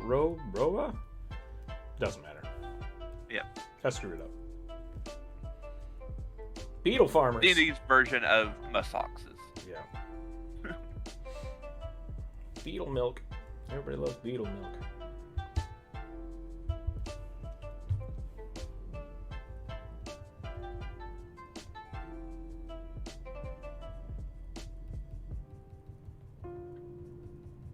Kind of like with the food stuff. In the Dragon Age universe, dwarven food is actually pretty bad for most people because it's overly salty, and they don't have a lot of fresh ingredients because they don't trade with the surface world for fresh ingredients. Sure. Only the very wealthy can afford it because they don't go up to the surface. They like stay underground. Like dwarven ale is like mushroom ale. Dungeness crabs don't actually live in dungeons. What? But in your D&D world, they can. They could. Yeah. And here's how. Is that what I need to do? Do I need to start making D&D food TikToks? This is a dwarven banana. Drop it in the dirt. Would that be a yam or like a sweet potato? A dwarven banana? I don't know. I think a yam or a sweet potato would just be a yam or a sweet potato. Dwarven potatoes. They're regular potatoes. I'm clever. I bet beetle milk is good. There are multiple races who would all have their own cultural cuisines. Yeah. Would it be sub-races also have more defined cuisine niches? I don't know. I mean, sub-races are essentially just specific instances of different things. Deep gnomes probably would have a very different Oh, yeah. cuisine than Yeah, surface absolutely. gnomes. I assume deep gnomes would have much more of like a well, I mean, actually, you could look at it that way too. Like if gnomes, because they live in mountainous, cavernous places, might still grow mushrooms pretty frequently. So maybe there would be an overlap of mushrooms, but different types. I think that would be a pretty cool way to look at it. No, like Forgotten Realms made deep gnomes have really gross things like a beer made of hagfish, or not hagfish, but a underdark blonde fish. There's a Like, ew. You can make beer from anything that has enough sugar in it. I know, but there's a bar in Pathfinder universe in Sandpoint called the Hagfish, and they have a tank of hagfish, and in the book it even says, like, if the players want to act tough, there's a challenge at the bar where they have to drink an entire flagon of water from the hagfish tank. Oh. Just as like a drinking game they can do. I just thought that was really funny. ooh, yeah. Yeah, the lore says, like, gnomes eat, like, overly salted things because it's the only way they can preserve things, because they don't like building fires, because that would alert the drow. I've been watching this guy on YouTube, who John something maybe? I can't remember. He just he talks about old types of food, and I've been watching the videos on like hardtack and salt pork recently. Oh, John Hey. Townsend? Yeah, that's it. Yeah, I've seen those pop up in my feed too. They've become very popular. But yeah, hardtack seems hardtack's fine. A salt pork though, like I didn't realize how unedible it was. You had to let it soak. Yeah. That was, Desalinate for a few days. that's what he was saying. It's the same way with, like, dried salted cod. You have to, like, desalinate it for, like, 4 days. Didn't think about that. Changing out the water. Vodka. Don't eat myconids, please, thank you. Why not? What's wrong with myconids? You can eat them. I mean, you can technically eat anything, right? Why not myconids? Deep gnomes and Rookzer elves? Why did D&D forget about the deep elves? What do you mean? Why did they forget about the deep elves?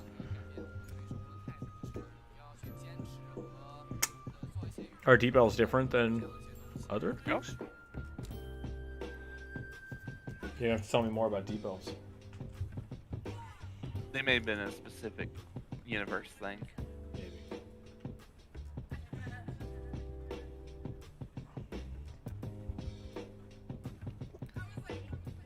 Some are edible only once. Yeah, exactly.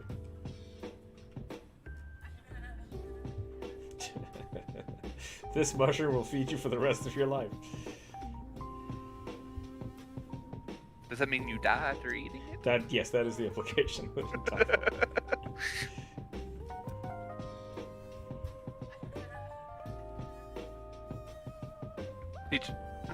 Build a fire for a man, he'll be warm for a day. Set him on fire, he'll be warm for the rest of his life. Yep. That is essentially the same joke. I have heard both of those. It's really funny.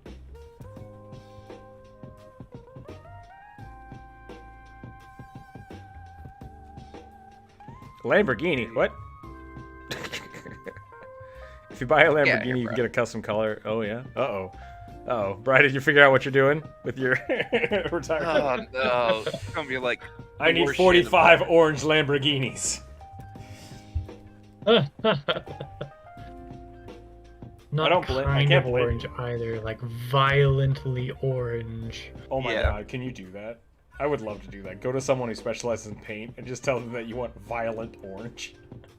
I need the most violent orange you have. Just like You mean violet orange? No. No. Violent I want this Orange. car to be violently orange.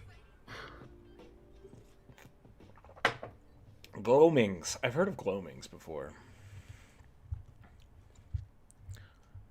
They're basically the anti-drow. I mean, aren't normal drow anti-drow?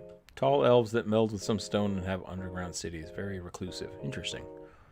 So these are they're deep elves because they're deeper than... They're drow that just got so bored they melted through the floor until they found more caves. Or like earth elemental elves. Yeah. It's kind of like what I'm picturing. That would make sense. So I typed in violently orange, and it came up. Ring it up. Just take all the money and call me when it's done. That's awesome. Those are pretty violently orange suckers. My eyes! Yeah, that's awesome.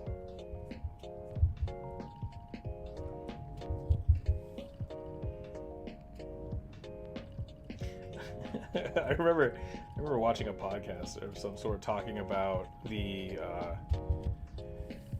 how the super wealthy pay for things, and they do it by not paying for things, and like they'll have specific people where like really huge celebrities that basically don't have a credit card big enough to buy things like customized Lamborghinis. They'll basically just go call their representative at the credit card company and be like, Lamborghini, orange, make it happen. And then the company just takes care of it. It's like personal assistance because they just like, the richer you are, the less you pay. People want you to know that stuff. Yeah, exactly. It's just like, it's silly.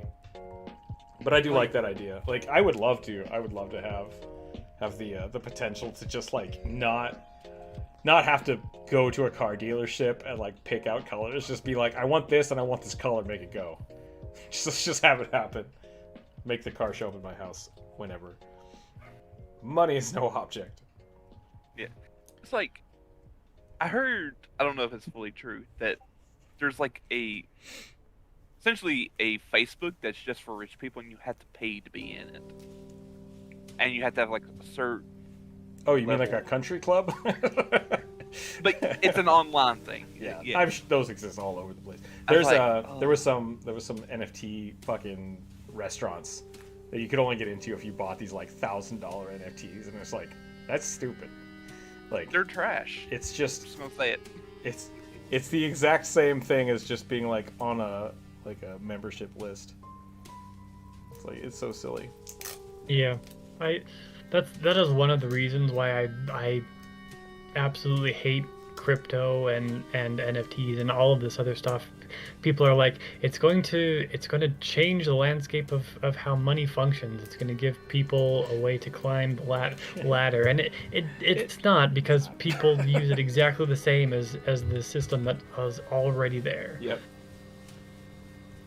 I mean, like, I can't bitch about it too much because, like, that's essentially how Patreon works, right? It's like, you guys get cool shit if you give me a monthly fee.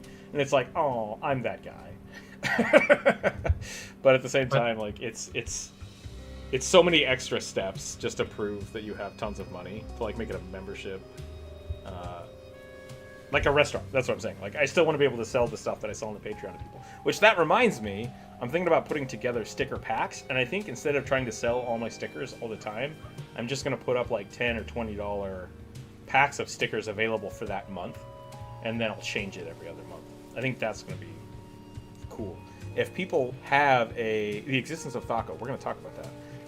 If people have stickers that they have seen, like from the past, that they want access to, let me know, and I'll try to start the first pack up like that. I think that's what we're going to do next month.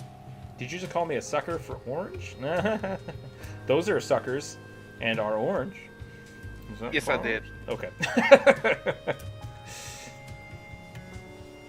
I would love my university. I forgot about the surface elves. They existed in the days of Thaco. Okay, so probably just old D&D times. That makes sense. Ancient. I love Thaco, partially because it has a 0 at the end and nobody says that it's Thoc0. It makes me sad. Rookzer? Yeah, Rookzer0. It makes me so sad. That's okay. It actually doesn't make me sad, but it is it is a bastardization of my name. Whenever I hear it when you raid somebody, I feel like I have to do mental gymnastics in order to What are they talking figure out how they read it that way. No, I mean it comes from a long line of people having to put numbers at the end of their name. Yeah. Oh yeah. So, Like I can understand why people say it that way. It's just like I'm so used to it. Normal, Yeah, I guess, the way it's supposed to be said. the weird thing is like the Rookzer0 name was always written, so like it predated being said, in that form. So it wasn't like Rookzer0 was something that people had said and then I had to come up with a name for it. Like I specifically wrote it, like this, on purpose, because it gives you the nice camel cases here in the middle. I like it. It was meant to look cool, which it does to me, so I'm fine with that. So the fact that people read it, in my opinion, wrong, it's fine. It doesn't matter, because it's supposed to look a certain way. I feel like I've spent more time drawing these chains than anything else. Do you call me? Disney has a private club 33. Its members are only. Yeah, exactly. Like that's the thing. There are some things that drive me crazy when they are membershipized, like Photoshop. But like I said, I can't. I'd be a pretty big hypocrite if I said that like that stuff was bad because that's how Patreon works.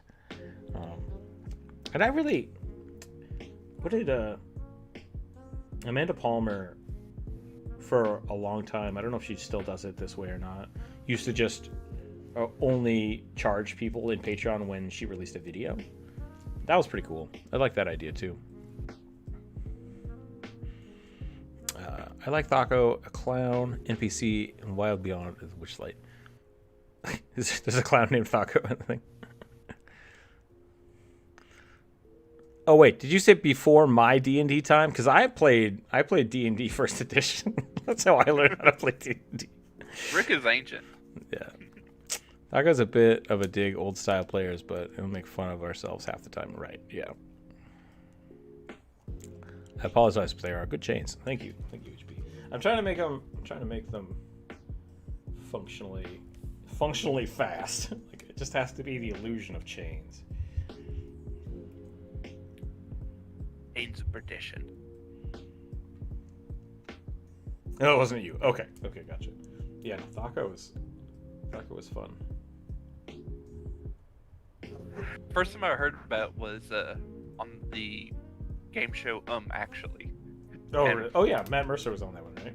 Yeah, and he explained what it was, and you're just like, oh god. It's a good example of kind of adapting things to. Thaco makes sense, and for people that don't know what it is, it's the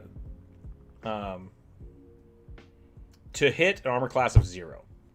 And so what it used to be is that the more armor you had, the lower your AC would be, and the people with the most armor class you could get would be a 0. So that way, whenever you rolled a d20, it was always.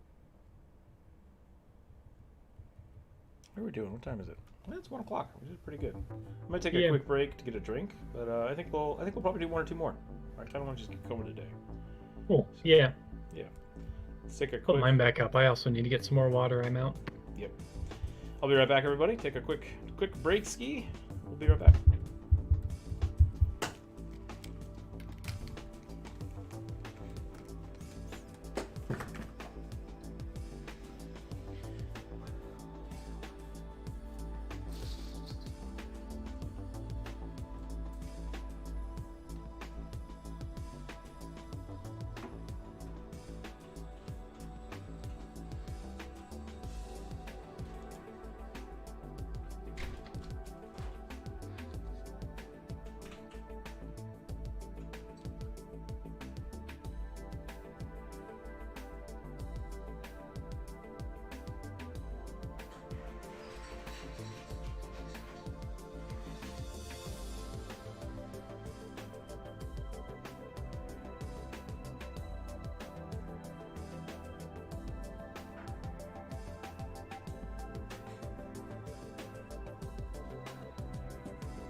Alright, I'm back. Druid, that's a great hobgoblin monkey boy. Thanks. Let's see what everybody is up to here. I rolled Bionics Burly Batfolk Barbarian bearing big butcher blades. I almost got through that. What? Where did you read this? It's like the 4th submission down. Oh, okay. I was trying to find it in chat. I was like, what? I forgot to make this guy an alchemist. Now that I'm thinking about it. So maybe some of these chains are just tubes. We've got like the Bane.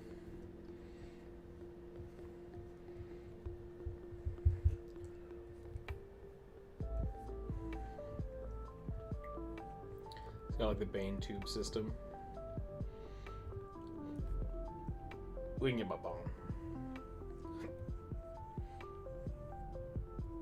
Some form of alchemical. I was gonna say expository, but that's not right. What do you call something that does explode? I guess explosive, but I thought there was a better word for that. Combustibles? To a thesaurus. Yeah. Exothermic reactions.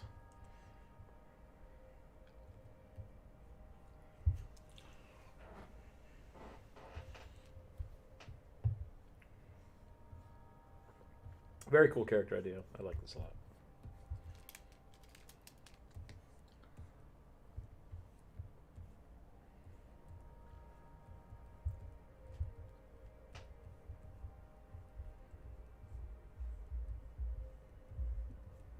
Fulmination might be the word. Okay. Fulminator. Alchemical fulminator. A violent explosion or a flash like lightning. Yeah. Also means an expression of vehement protest. Fulmination. Concoction. We'll do that. I like that idea. Okay. Cool. Detonators. Adds potion, clearly alchemist, yeah. How much longer y'all gonna be on? I've been on for 30 minutes. I'll probably join you. I'm gonna be on for a little while today.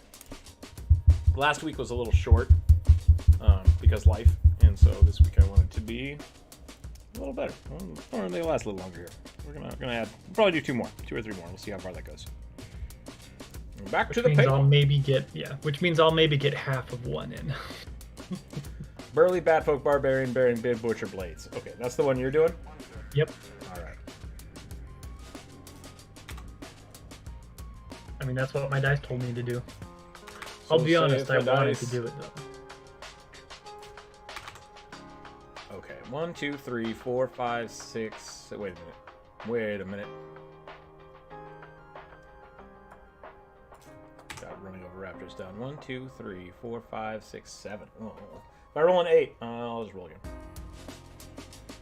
Alchemical fulminates. There you go. Dose. A semi-crazed hermit, black dragon, blood-aligned sorcerer of the Great Swamp. Alright. That's pretty cool. Half dragon, though. Half dragon. Of the Great Swamp, though. So mostly alligator. Start by drawing a dong. I've drawn a duck. I've drawn down a duck, is what I've done.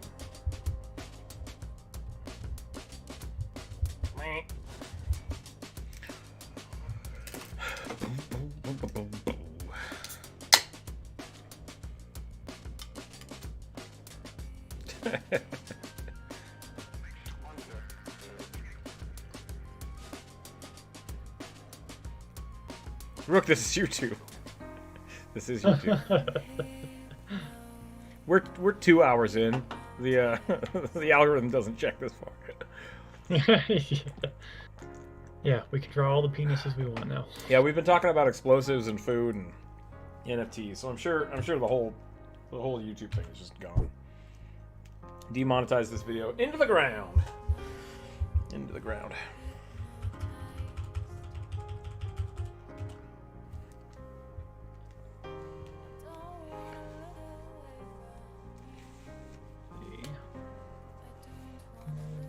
How am I gonna Okay. do this? What was I doing?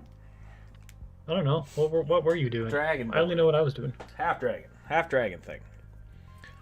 Semi-crazed hermit black dragon bloodline sorcerer. Okay. Of the Great Swamp. Is that a real place?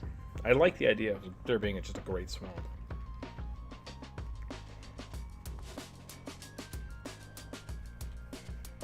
What do people think of that idea of me selling packs of stickers? Is that good? I like it. I don't know if people would actually buy it. I gotta figure out what I'm gonna do. Because we have a store page, but like nobody can see it. And I don't know if that's on the SEO or the server side. So I might just have like, I might put a place in the Discord of like, this month's sticker pack. I could put it on Patreon too, I guess. Then if people wanted to buy it, they could just PayPal me the money. And then send it out. I like stickers. I used to not like stickers, but now I have a lot of fun drawing them. I also think I'm going to start, with the commissions I do, I'm going to start making stickers of the commissions. Send to the people that get commissions, because I think that's fun.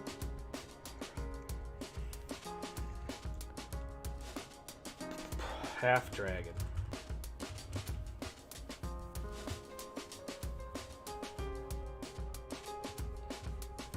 I do a profile pic. In a profile.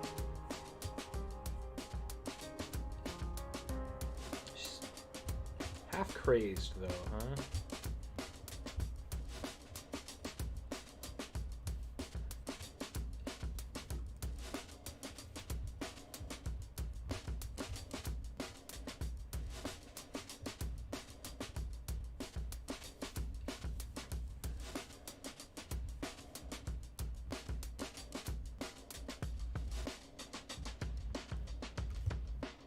Higher.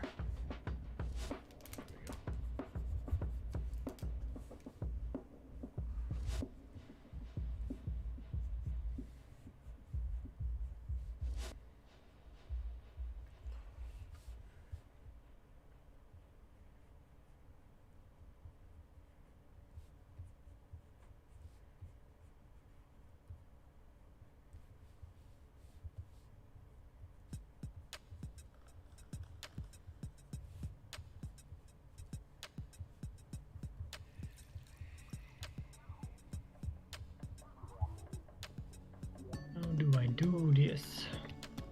Do-do-do-do-dos. Oh crap, what day is it? Wednesday, we're fine, okay.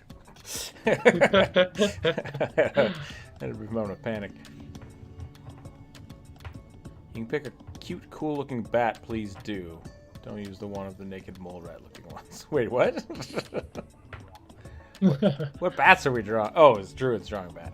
Yeah, I was thinking the North American brown bat. I think it's relatively cute. I think it's relatively underrepresented. And there is plenty of reference material.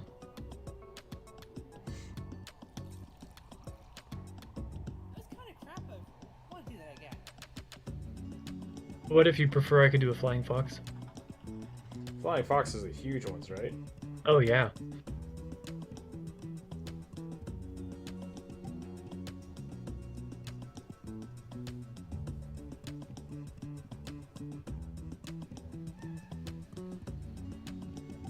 They are like the size of actual foxes. Oh, we got some people joining us. Feel free to draw. If we need Awesome. more room, let me know. I will probably take up this much space. I'll try to stay over here. Batman! It is I, Man-Bat.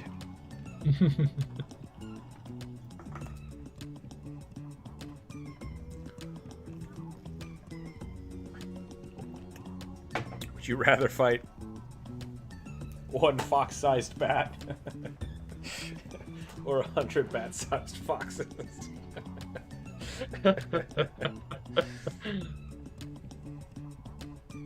I don't know.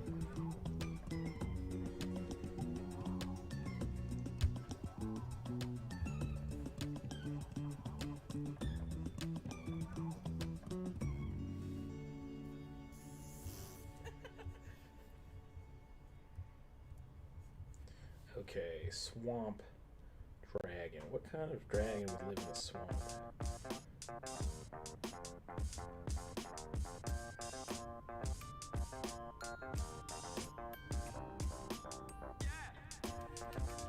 Like dragons do. That's kind of what I was thinking about the black dragons. They're like the big. Oh, jeez, that was all in the description, wasn't it? Yeah. Thank you, Corvus, for redirecting us.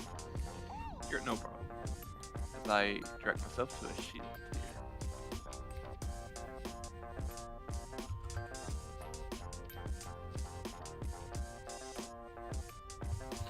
here. Ooh.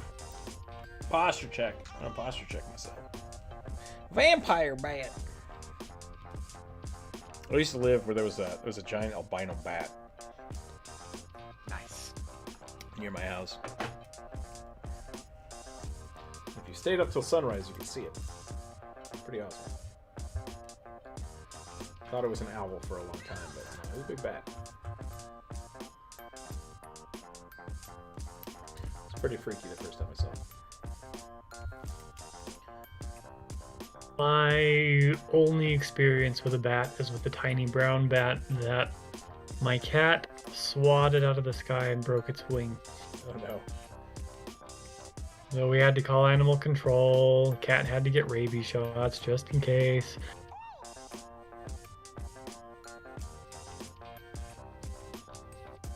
We washed the cats yesterday. They were not happy. I'm sure.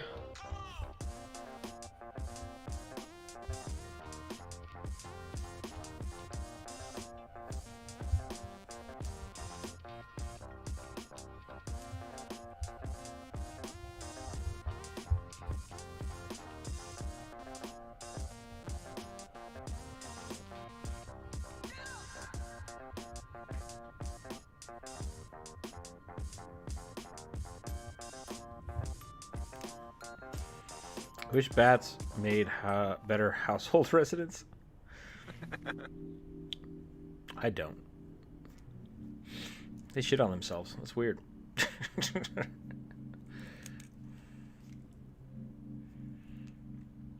Sorry, what I meant by that was I don't want any bats living in my house. I don't want to have to clean up my attic. I don't have to clean up after them.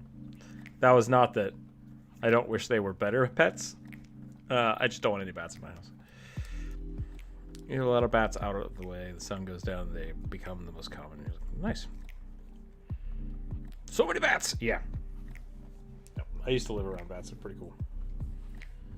Yeah.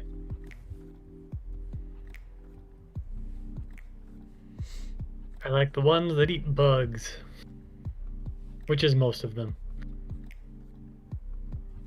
And I also like the ones that eat fruit. So you just don't like the ones that eat people? Well, even vampire bats don't really eat people very often.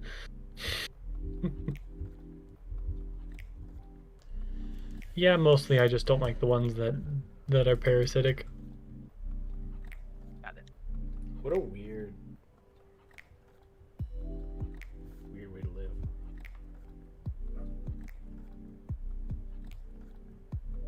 I mean, the alternative is that they just eat you, right? Like, Yeah.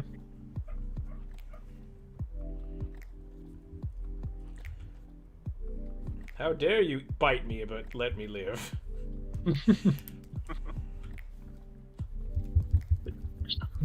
Just a taste. Just a taste.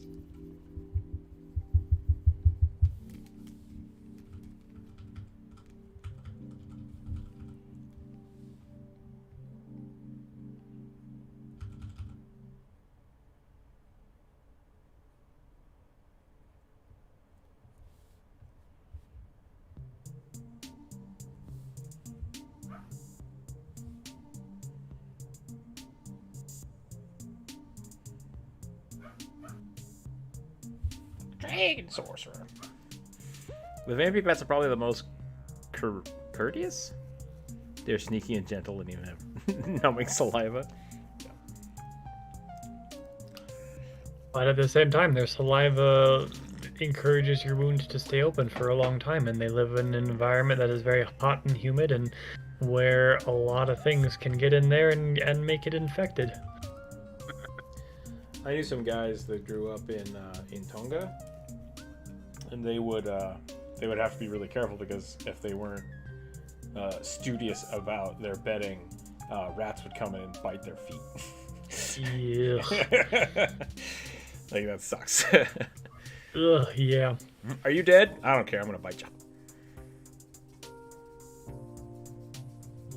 Calluses. Nom nom nom.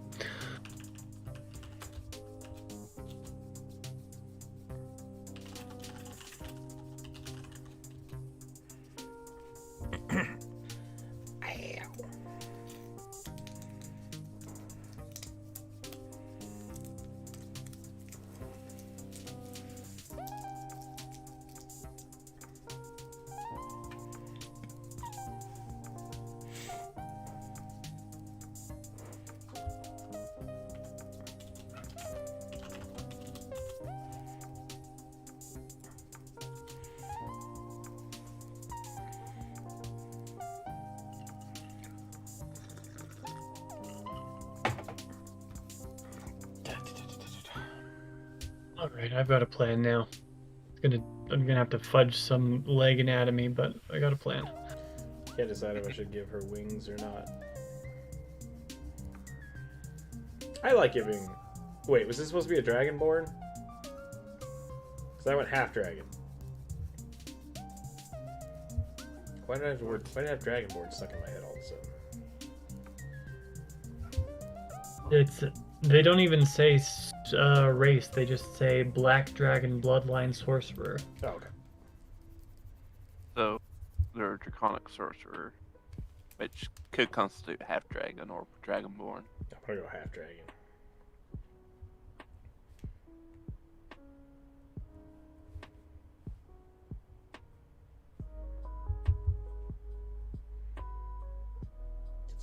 Get some Gurgan scales in here.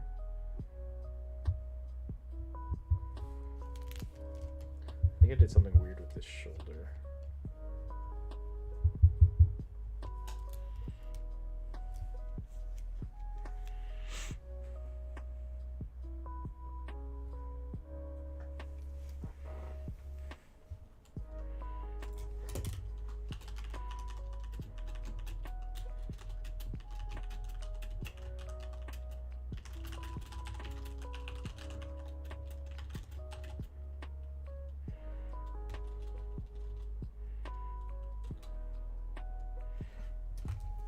Nope. Hello. Okay. My phone's fine.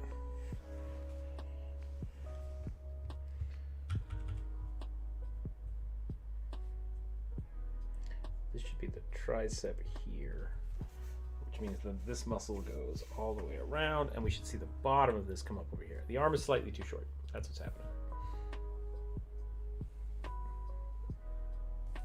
Everybody avert your eyes. Eyes are averted.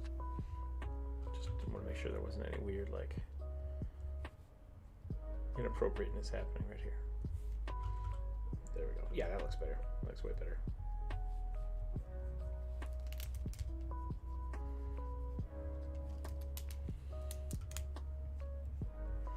Oops. That's interesting.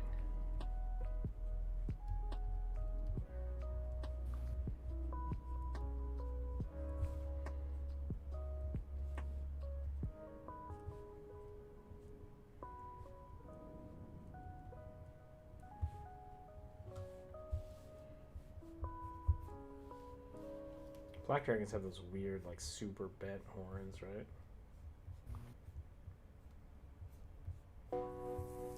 They almost look skeletal, right? Skeletal, jaggedy death dragons. Let's go ahead and give her some much darker eyelashes here. maybe this is bad of me, but I really don't care what the canon designs of each dragon variant That is your right. are. As a commission artist, I usually have to go with what people ask for. So I've gotten in the habit of hampering their expectations. That's fair. I've had too many people be like, dragons don't have wings. And I'm just like, oh my god.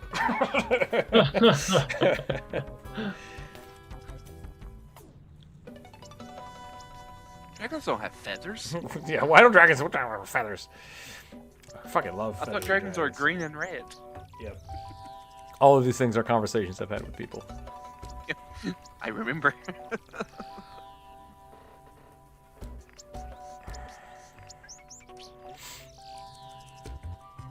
I can only imagine how frustrating that is sometimes.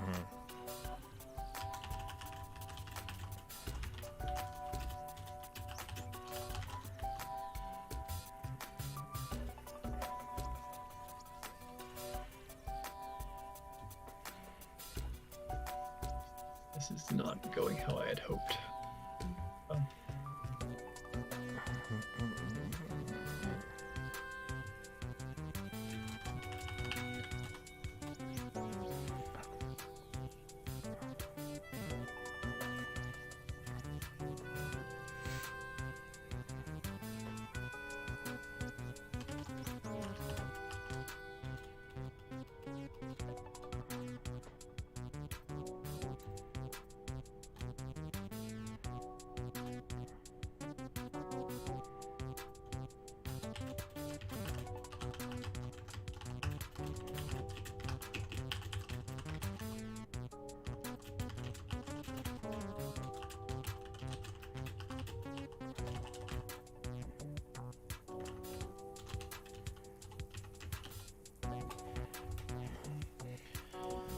Okay, here we go.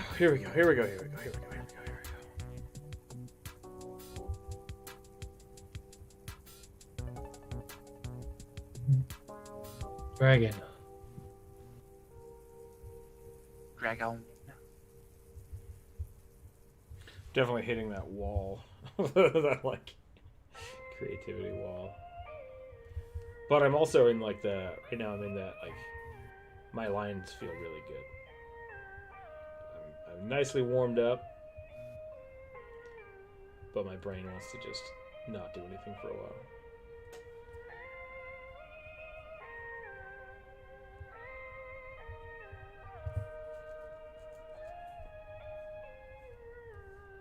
Okay, and now we gotta go bog. I know it's a sorcerer, but I'm thinking bog witch. So just like really matted gross hair. It's gonna be awesome.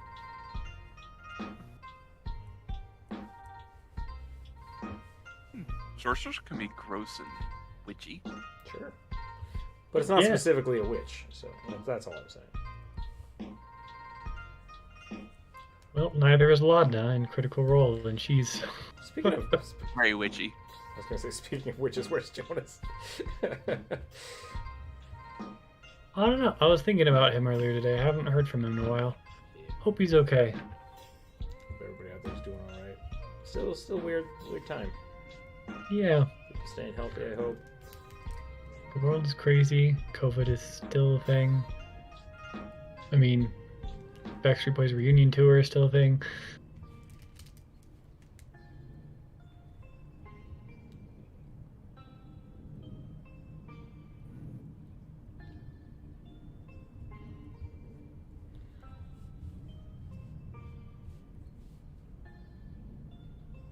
See if we can get a little tooth in there.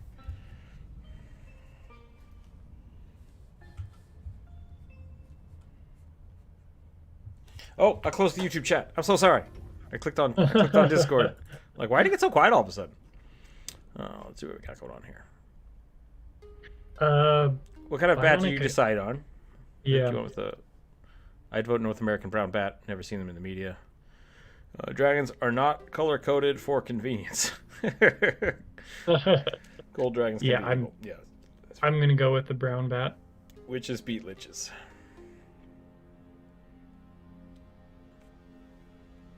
The Witch Lich.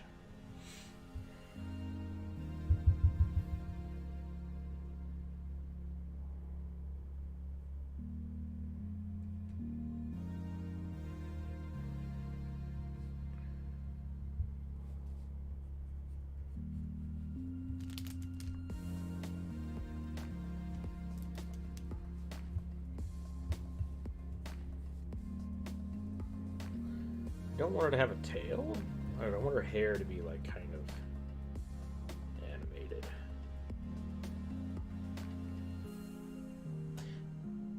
Black dragons do acid breath, right? Yes. Yes, we're gonna go like drippy and ooze.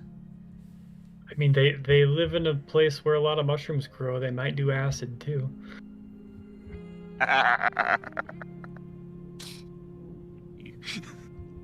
Thank you for your laugh. I was worried about the absolute silence. It took me like, wait, oh. It was a bad joke. I apologize, Rook. If you have to ban me from your stream now, I'll still draw. I just want to say Looking anything. for new artists to join weekly draw streams.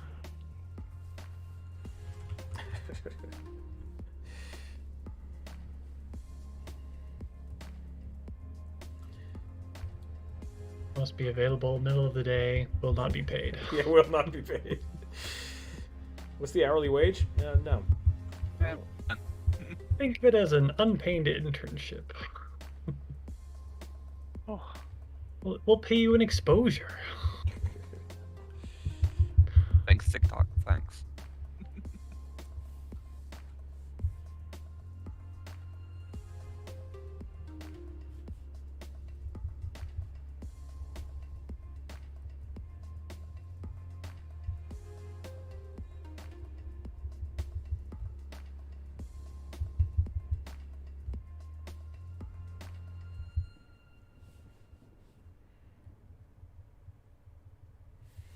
Okay, I just gotta erase this. So we get these nice floofy goo tentacles everywhere.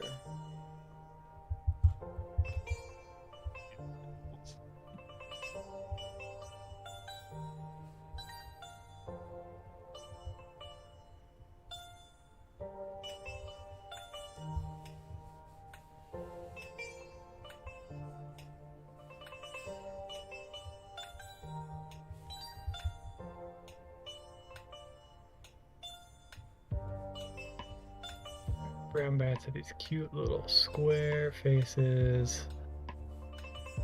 Big, rough.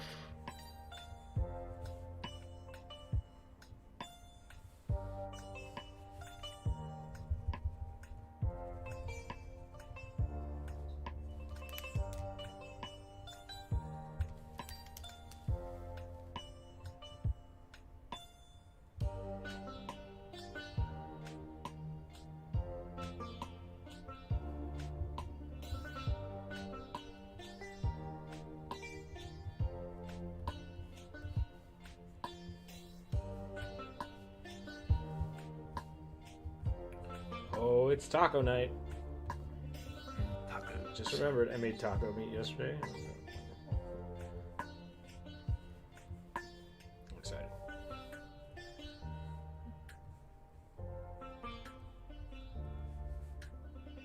Taco Wednesday, huh? Well, I made it on Taco Tuesday, so it's still like, you know, above board. I had nachos Sure. last night, now we're having tacos tonight. That's fair. That's fair. Part of the part of my new trying to be healthy regime is the fact that I have always my entire life cooked for 4 to 6 people, and I've only ever lived with 3 at the most. So yeah, so I need to get better about like when I cook. It's like, this is 4 meals. This is definitely 4 meals, not 2. So let's see how that goes. I love the base D&D dragon starting point, but they really leave them as written looks or personality-wise. Yeah, I think dragons can be way more elaborate. Do you think if I ate a bunch of troll flesh, become a hag transformation ritual, become a new kind of hag, like a troll hag? I think if you ate a bunch of hag flesh or troll flesh, you probably just get sick and die, would be my guess. Or a troll would grow inside of you, and that would lead to some weird things happening. I mean, Troll chest burster. Yeah. oh, Then again, I mean, like, stomach acid is acid, right? So maybe that would prevent it from killing everybody. Yeah. Or you could think of anise hags as being troll hags. They're pretty ogre-y or trollish. Let's see. Tixel's mind rolling me a suggestion. Oh, I'm sorry. I screwed up my Discord because I was talking to somebody, and now I have to get back here.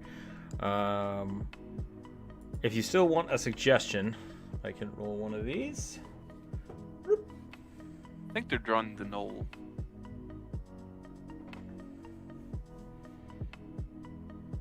That's very possible. Yeah, that's the top one. Oh, it's Corvus's. Okay. Hope when Corvus said large, he meant chunky, because that's what I'm doing. There you go. Okay. Yes, I did mean chunky. Would it work like a parasite? Probably not. It'd probably just kill you. Cookie Gap the same. Warlock pack if ingested troll flesh. Pack of the troll. That could be pretty funny.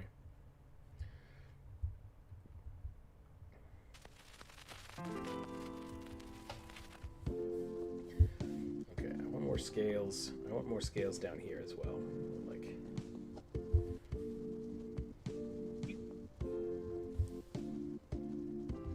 we're gonna go. The dragonfly.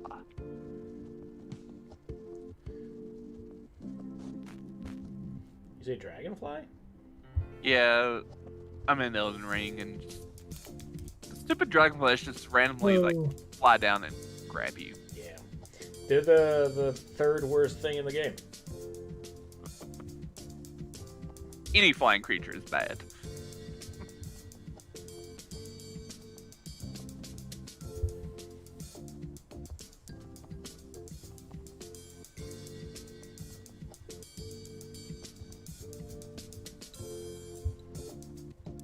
Hey, I got this to go brown bat pretty fast.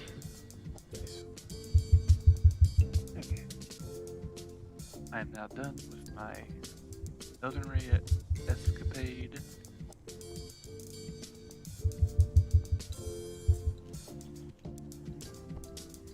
Let's get her some cool little marks here on her arms. My brush is too big.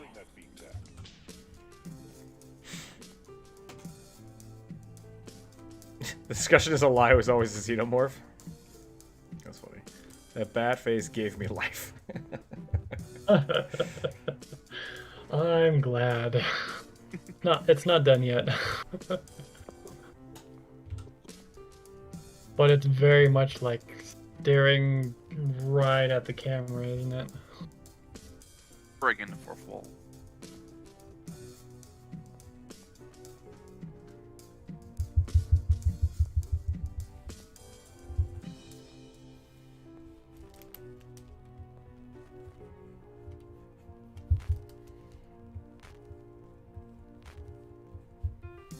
And I got two of my favorite weapons.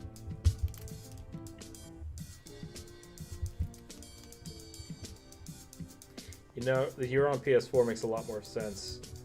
And last week I was like, who wants to play Elden Ring with me? And you were like, draw. And I was like, ouch. Yeah, sorry. I was like, if I had it on PC that actually could run it, then yeah, sure, we could go on adventures, but I can tell you right now, my friend just basically bought a new PC. Everything is new. And Elden Ring still shits the bed all the time. Oof. That's Yep. not good. my friend got it for PC. It's like, it's already kind of like crashing my computer. I was like, oof, sorry.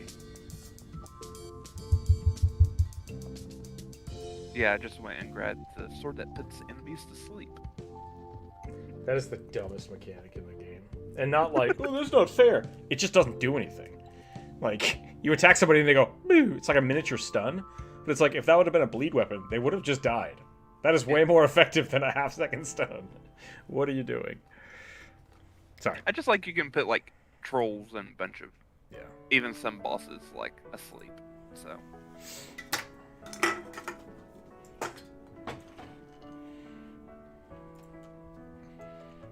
and the other weapon was a Shodol I was looking for.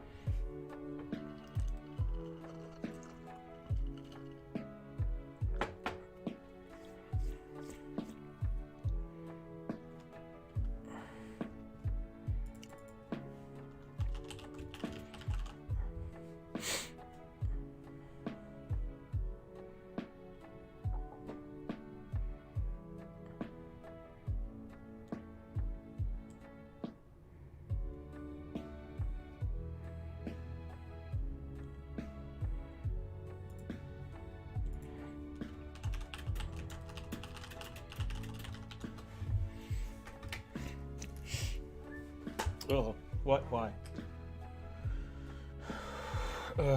What is happening? I'm getting emails and stuff from like all over the place now. Hold on a second.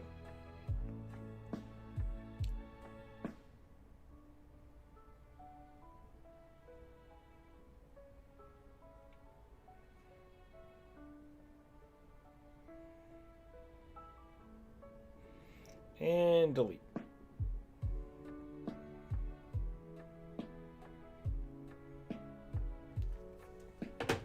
We're ready to confirm that loan you're trying to approve. No? No, let's not do that. Please stop emailing me.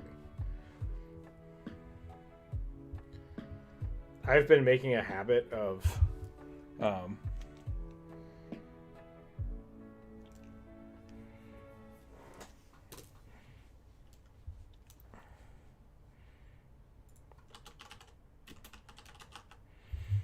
Yes. Sorry, I got distracted. I've been making a habit of answering all of my telemarketers. Like whenever they're like, "Oh, if you'd like to talk to your car, blah blah blah blah blah blah, press 1." So I always press 1, and then as soon as they pick up the phone, I'm just like, "Remove my number from your list," and it's always the same response. Okay, and then they hang up on me. It's just like I feel bad for the people that I'm talking to because they're obviously working. Yeah. But like, do they know that they're on the other end of just horrible scams, or are they like, maybe they're legit? Maybe they're actually trying to sell me good quality car warranties. But stop calling me. Just stop it. You could always ask the next one if they're aware that they're. I'm sure that would make their day much better. Do you know that you're working for an evil asshole-ish corporation? I'm sure that would go over great. I don't want to. I guess the thing is, I don't want to make their lives more miserable. Fair. Yeah. But at the same time, their company is making my life worse. So Yeah. So somewhere, someone's got to get the message across. Honestly, what surprises me the most is that that sort of random call center sort of job is still viable. Oh, Considering the general consensus and response to that publicly is shut up and leave me alone. Yeah. And that's the thing, like, I'm wondering if the people, like, the thing I'm worried about is, because I've known a lot of people that have worked at call centers like that. Yeah, and same. part of their thing is call times. So if they talk to somebody and the person hangs up very quickly, they could be punished. So me doing that, I don't know if that hurts them. Like, am I getting someone fired from an evil corporation?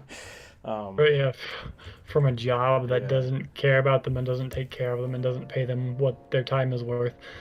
But at the same time, like, I'm also fine with that company losing money because somebody had to talk to me. Okay, I'm fine with that. The old joke used to be that they weren't allowed to hang up on you, so you should just talk to them and then put the phone down because they're not allowed to hang up. And it's like, that probably sucks for the person you just did that to. Yeah. So I hope I hope I'm not hurting anybody. If you work for a shitty evil corporation as a call center, please let me know. Am I doing the right thing?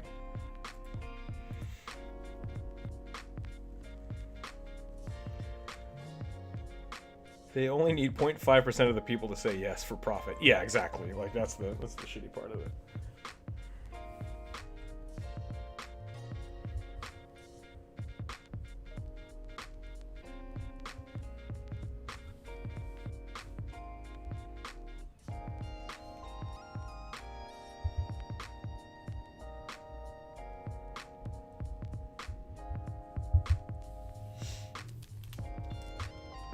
That being said, I've been getting less and less, so like it's working on my end. I hope people are doing it right. Work is awful. Yeah, for everybody, You know? even people doing the job that they love, because it's still work.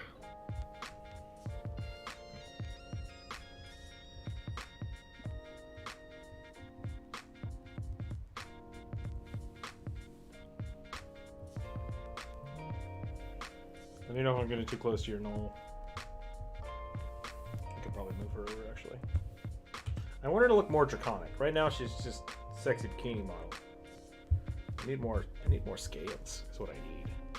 I need these hairs to be. Yeah, that's what we need. The hair needs to be more chunky, weird.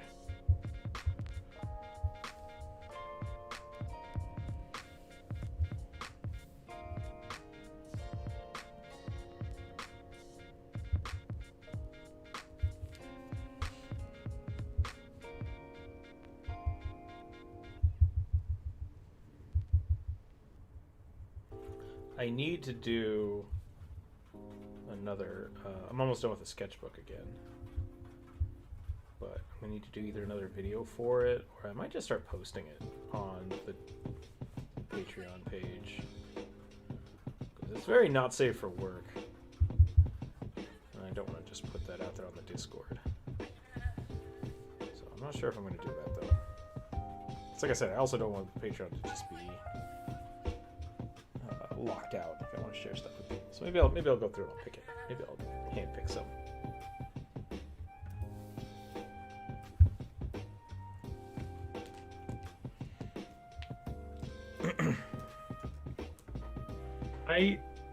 I would not call your stuff very not safe for work. Like, I've never seen anything that you've done that I would consider pornographic. I try to be very tasteful. I mean, it's not like I like drawing what I draw. And so it's not like I'm ever censoring myself. I'm happy with it. I don't think it's that bad. I just also don't want it to, look, Yeah, everybody just don't moves. just don't want to offend somebody. Exactly. I'm not like, I'm basically what I'm saying is I'm nitpicking a little bit. Very not safe for work is maybe a little harsh, is all I'm saying.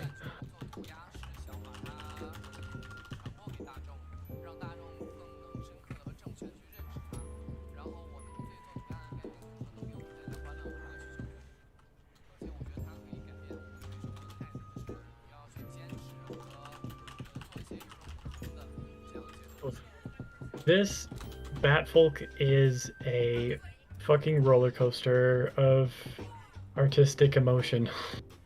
Wait, is that a cleric? I'm very glad I caught that. Are we talking about... What are we talking about here?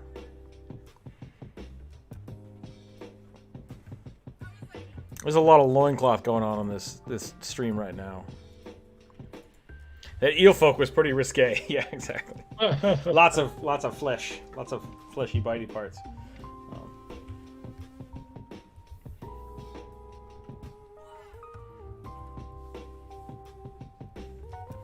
Actually, this... I feel like I've drawn a eel Medusa.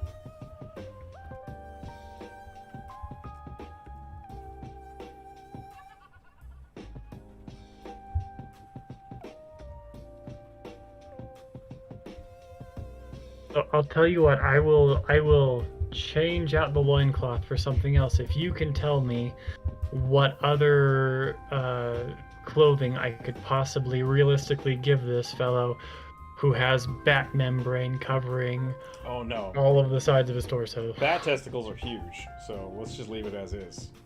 And then we're fine. I'm gonna make the loincloth bigger then. Because I did not know that.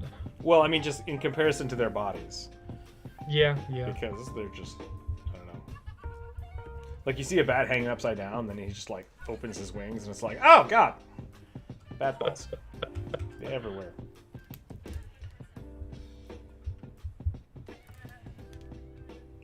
It's like baboon ass. It's just too bright. You can't not look at it. You're like, dang it. I didn't want to see that. It's in my head now.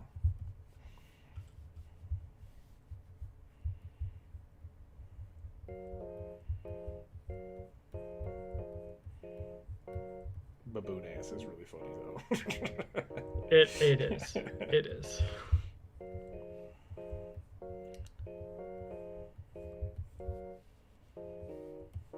Totally reminds me of Dan Avidan's pet lizard story. I don't know that one. Basically they were discussing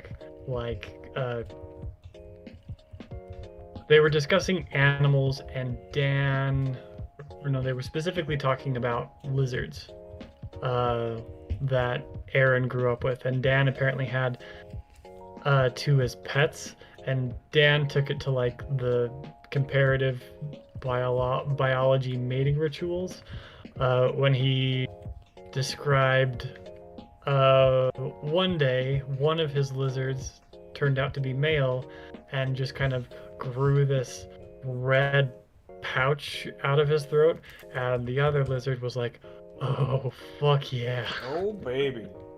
And Dan was just like, oh my gosh, what the... Yeah, so like, it's just, there's a lot of stuff that's... Yeah, comparative mating rituals for disparate species of creatures on planet Earth are fucking weird.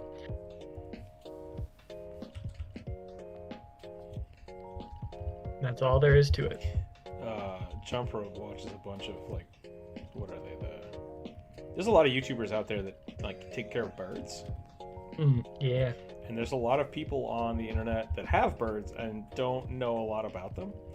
Yes. And so we'll be watching something and we'll see like funny videos, and someone will like be doing something weird with a bird, and Jump Rope will be like, that bird wants to fuck that person.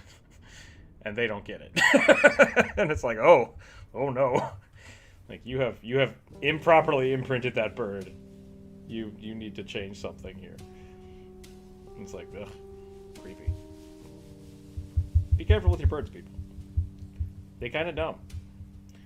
They kind of dumb, and they don't know no better.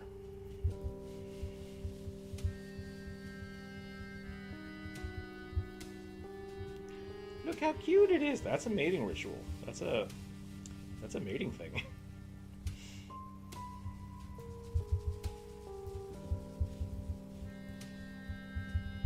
I mean, like, wild birds will do that too. Remember the quokka trying to mate with the the cameraman head? Yeah.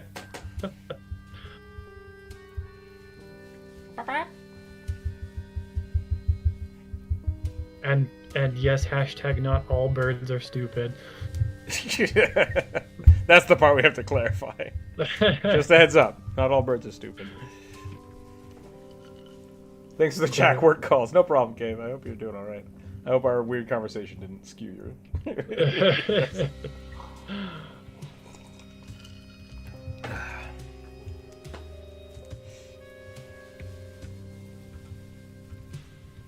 I want to go darker around the eyes, I think.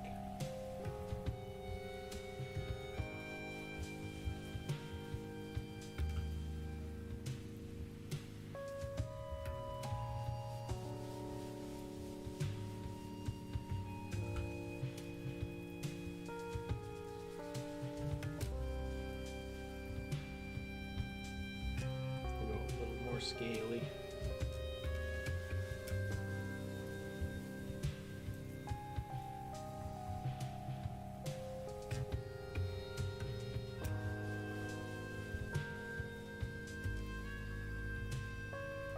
Oof, boy.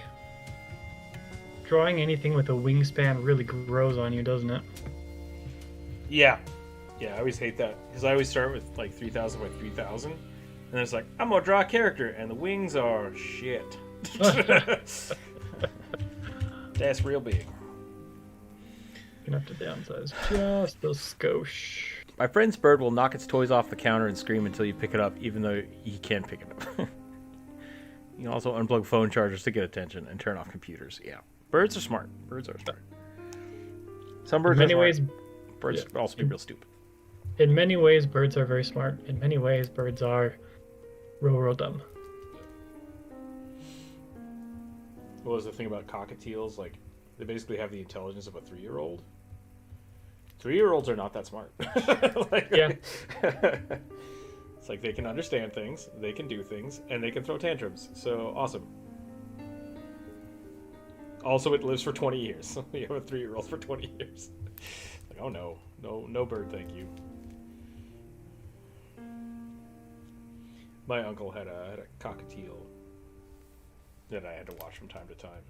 It chewed up one of my, like, it just loved chewing on all of my, like, I used to have models and airplanes and action figures. So I have a bunch of old action figures that are just like chewed through.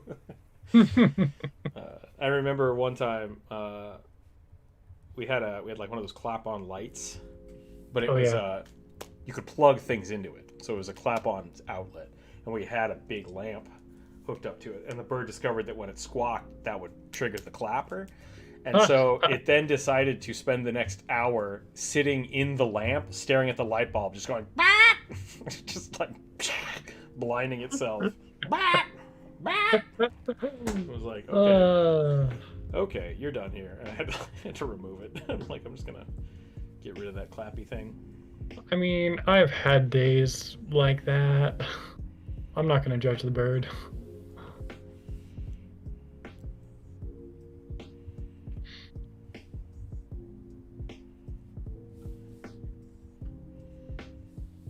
Okay, Bionic, how is this working for you?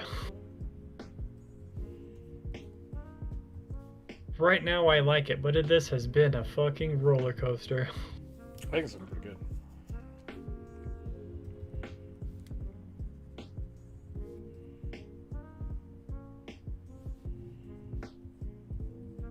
And once again, I'm taking up an entire half of the canvas.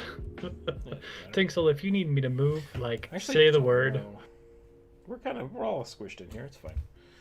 Yeah. Birds of certain families, I assume, fill very similar niches to squirrels and monkeys elsewhere. Too smart for their own good. Yeah, that's fair. My friend went to India to visit his in-laws, and when he got there, they gave him a stick. He's like, "What's this for?" They're like, "Monkeys. Just whap them. Just whap them if they get too close." He's like, "I'm not gonna do that." And then after 2 days, he's like, "I fucking hate these monkeys." Like, it wasn't like a big like staff. It was like a little like whippy stick. Yeah. But yeah, that's the thing. They're just like, if the monkeys start getting too handsy, just whap whap whap. Just gotta get them out of there. So that's crazy.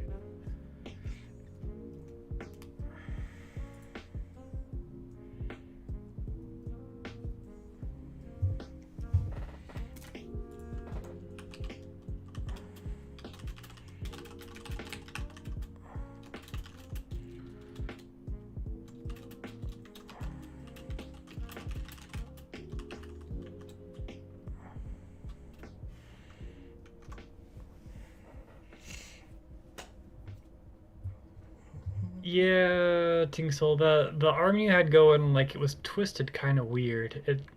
It is rough to do that angle. I can do a red line real quick if you want. I think I see what you're... Probably not gonna have time to color this in the stream, obviously. It is 2 o'clock. We did stay for quite a while today. Yeah. Hang out with a lot of people. Got some super chats, which was fun. Yeah, it was cool. What would people like to see with streams? That's kind of a general thing. You put that in the comments below. I'll probably hold off for a few days before we post the next viewer suggestion, just because this week I think it kind of got lost because people didn't see it until, or they saw it early and then didn't see it again. So I'll probably wait until next Monday to post it. But if you guys do have suggestions, you can always put them in the art references, or I'm sorry, drawing requests, and then people can draw them from the Discord if you'd like. Monkeys look nice, but are evil. Spiders are evil, but are good boys. There's always that one spider that decides, like, I'm gonna run at you for no reason, and you're just like, Jesus, why? Get out of here. I'm tiny, but I'm gonna get you. It's like, stop it. Please don't. The way you move is scary. Too many legs. Too many legs. All right. Yeah. So that's it. I think we're gonna call that there for today. That's looking great. That's a good Tixel. That was a good little. Yeah, drawing 3-dimensionally is weird. Like keeping shapes in your head is a very strange thing. Yeah. I still maintain that learning sculpture first helps with that, but I know that does not work for everybody. It just worked for me. The big thing, like, I constantly have to catch myself and like redo all of the red lining, just because it is like you start drawing and then you're like, wait a minute, what does this look like? I can't remember what the ribs look like. So it's always good to have that kind of stuff. Otherwise, yeah. If you guys have cool ideas that you'd like to see on stream, like I do like drawing with people, so if you do want to keep having drawing streams where people are allowed to draw with me, that's fine. I keep doing that.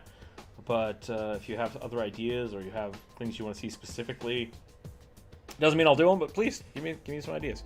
I think I do want to start branching into some Pathfinder stuff. I think I might set up like a fake 2nd edition campaign and just do a few videos on like how to set that up. But otherwise, yeah, that's all I got. Thanks for hanging out today, everybody. Yeah. Stay happy. I had a lot of fun. Stay healthy. Keep your dice on the table. We'll catch you next week. Bye. Bye.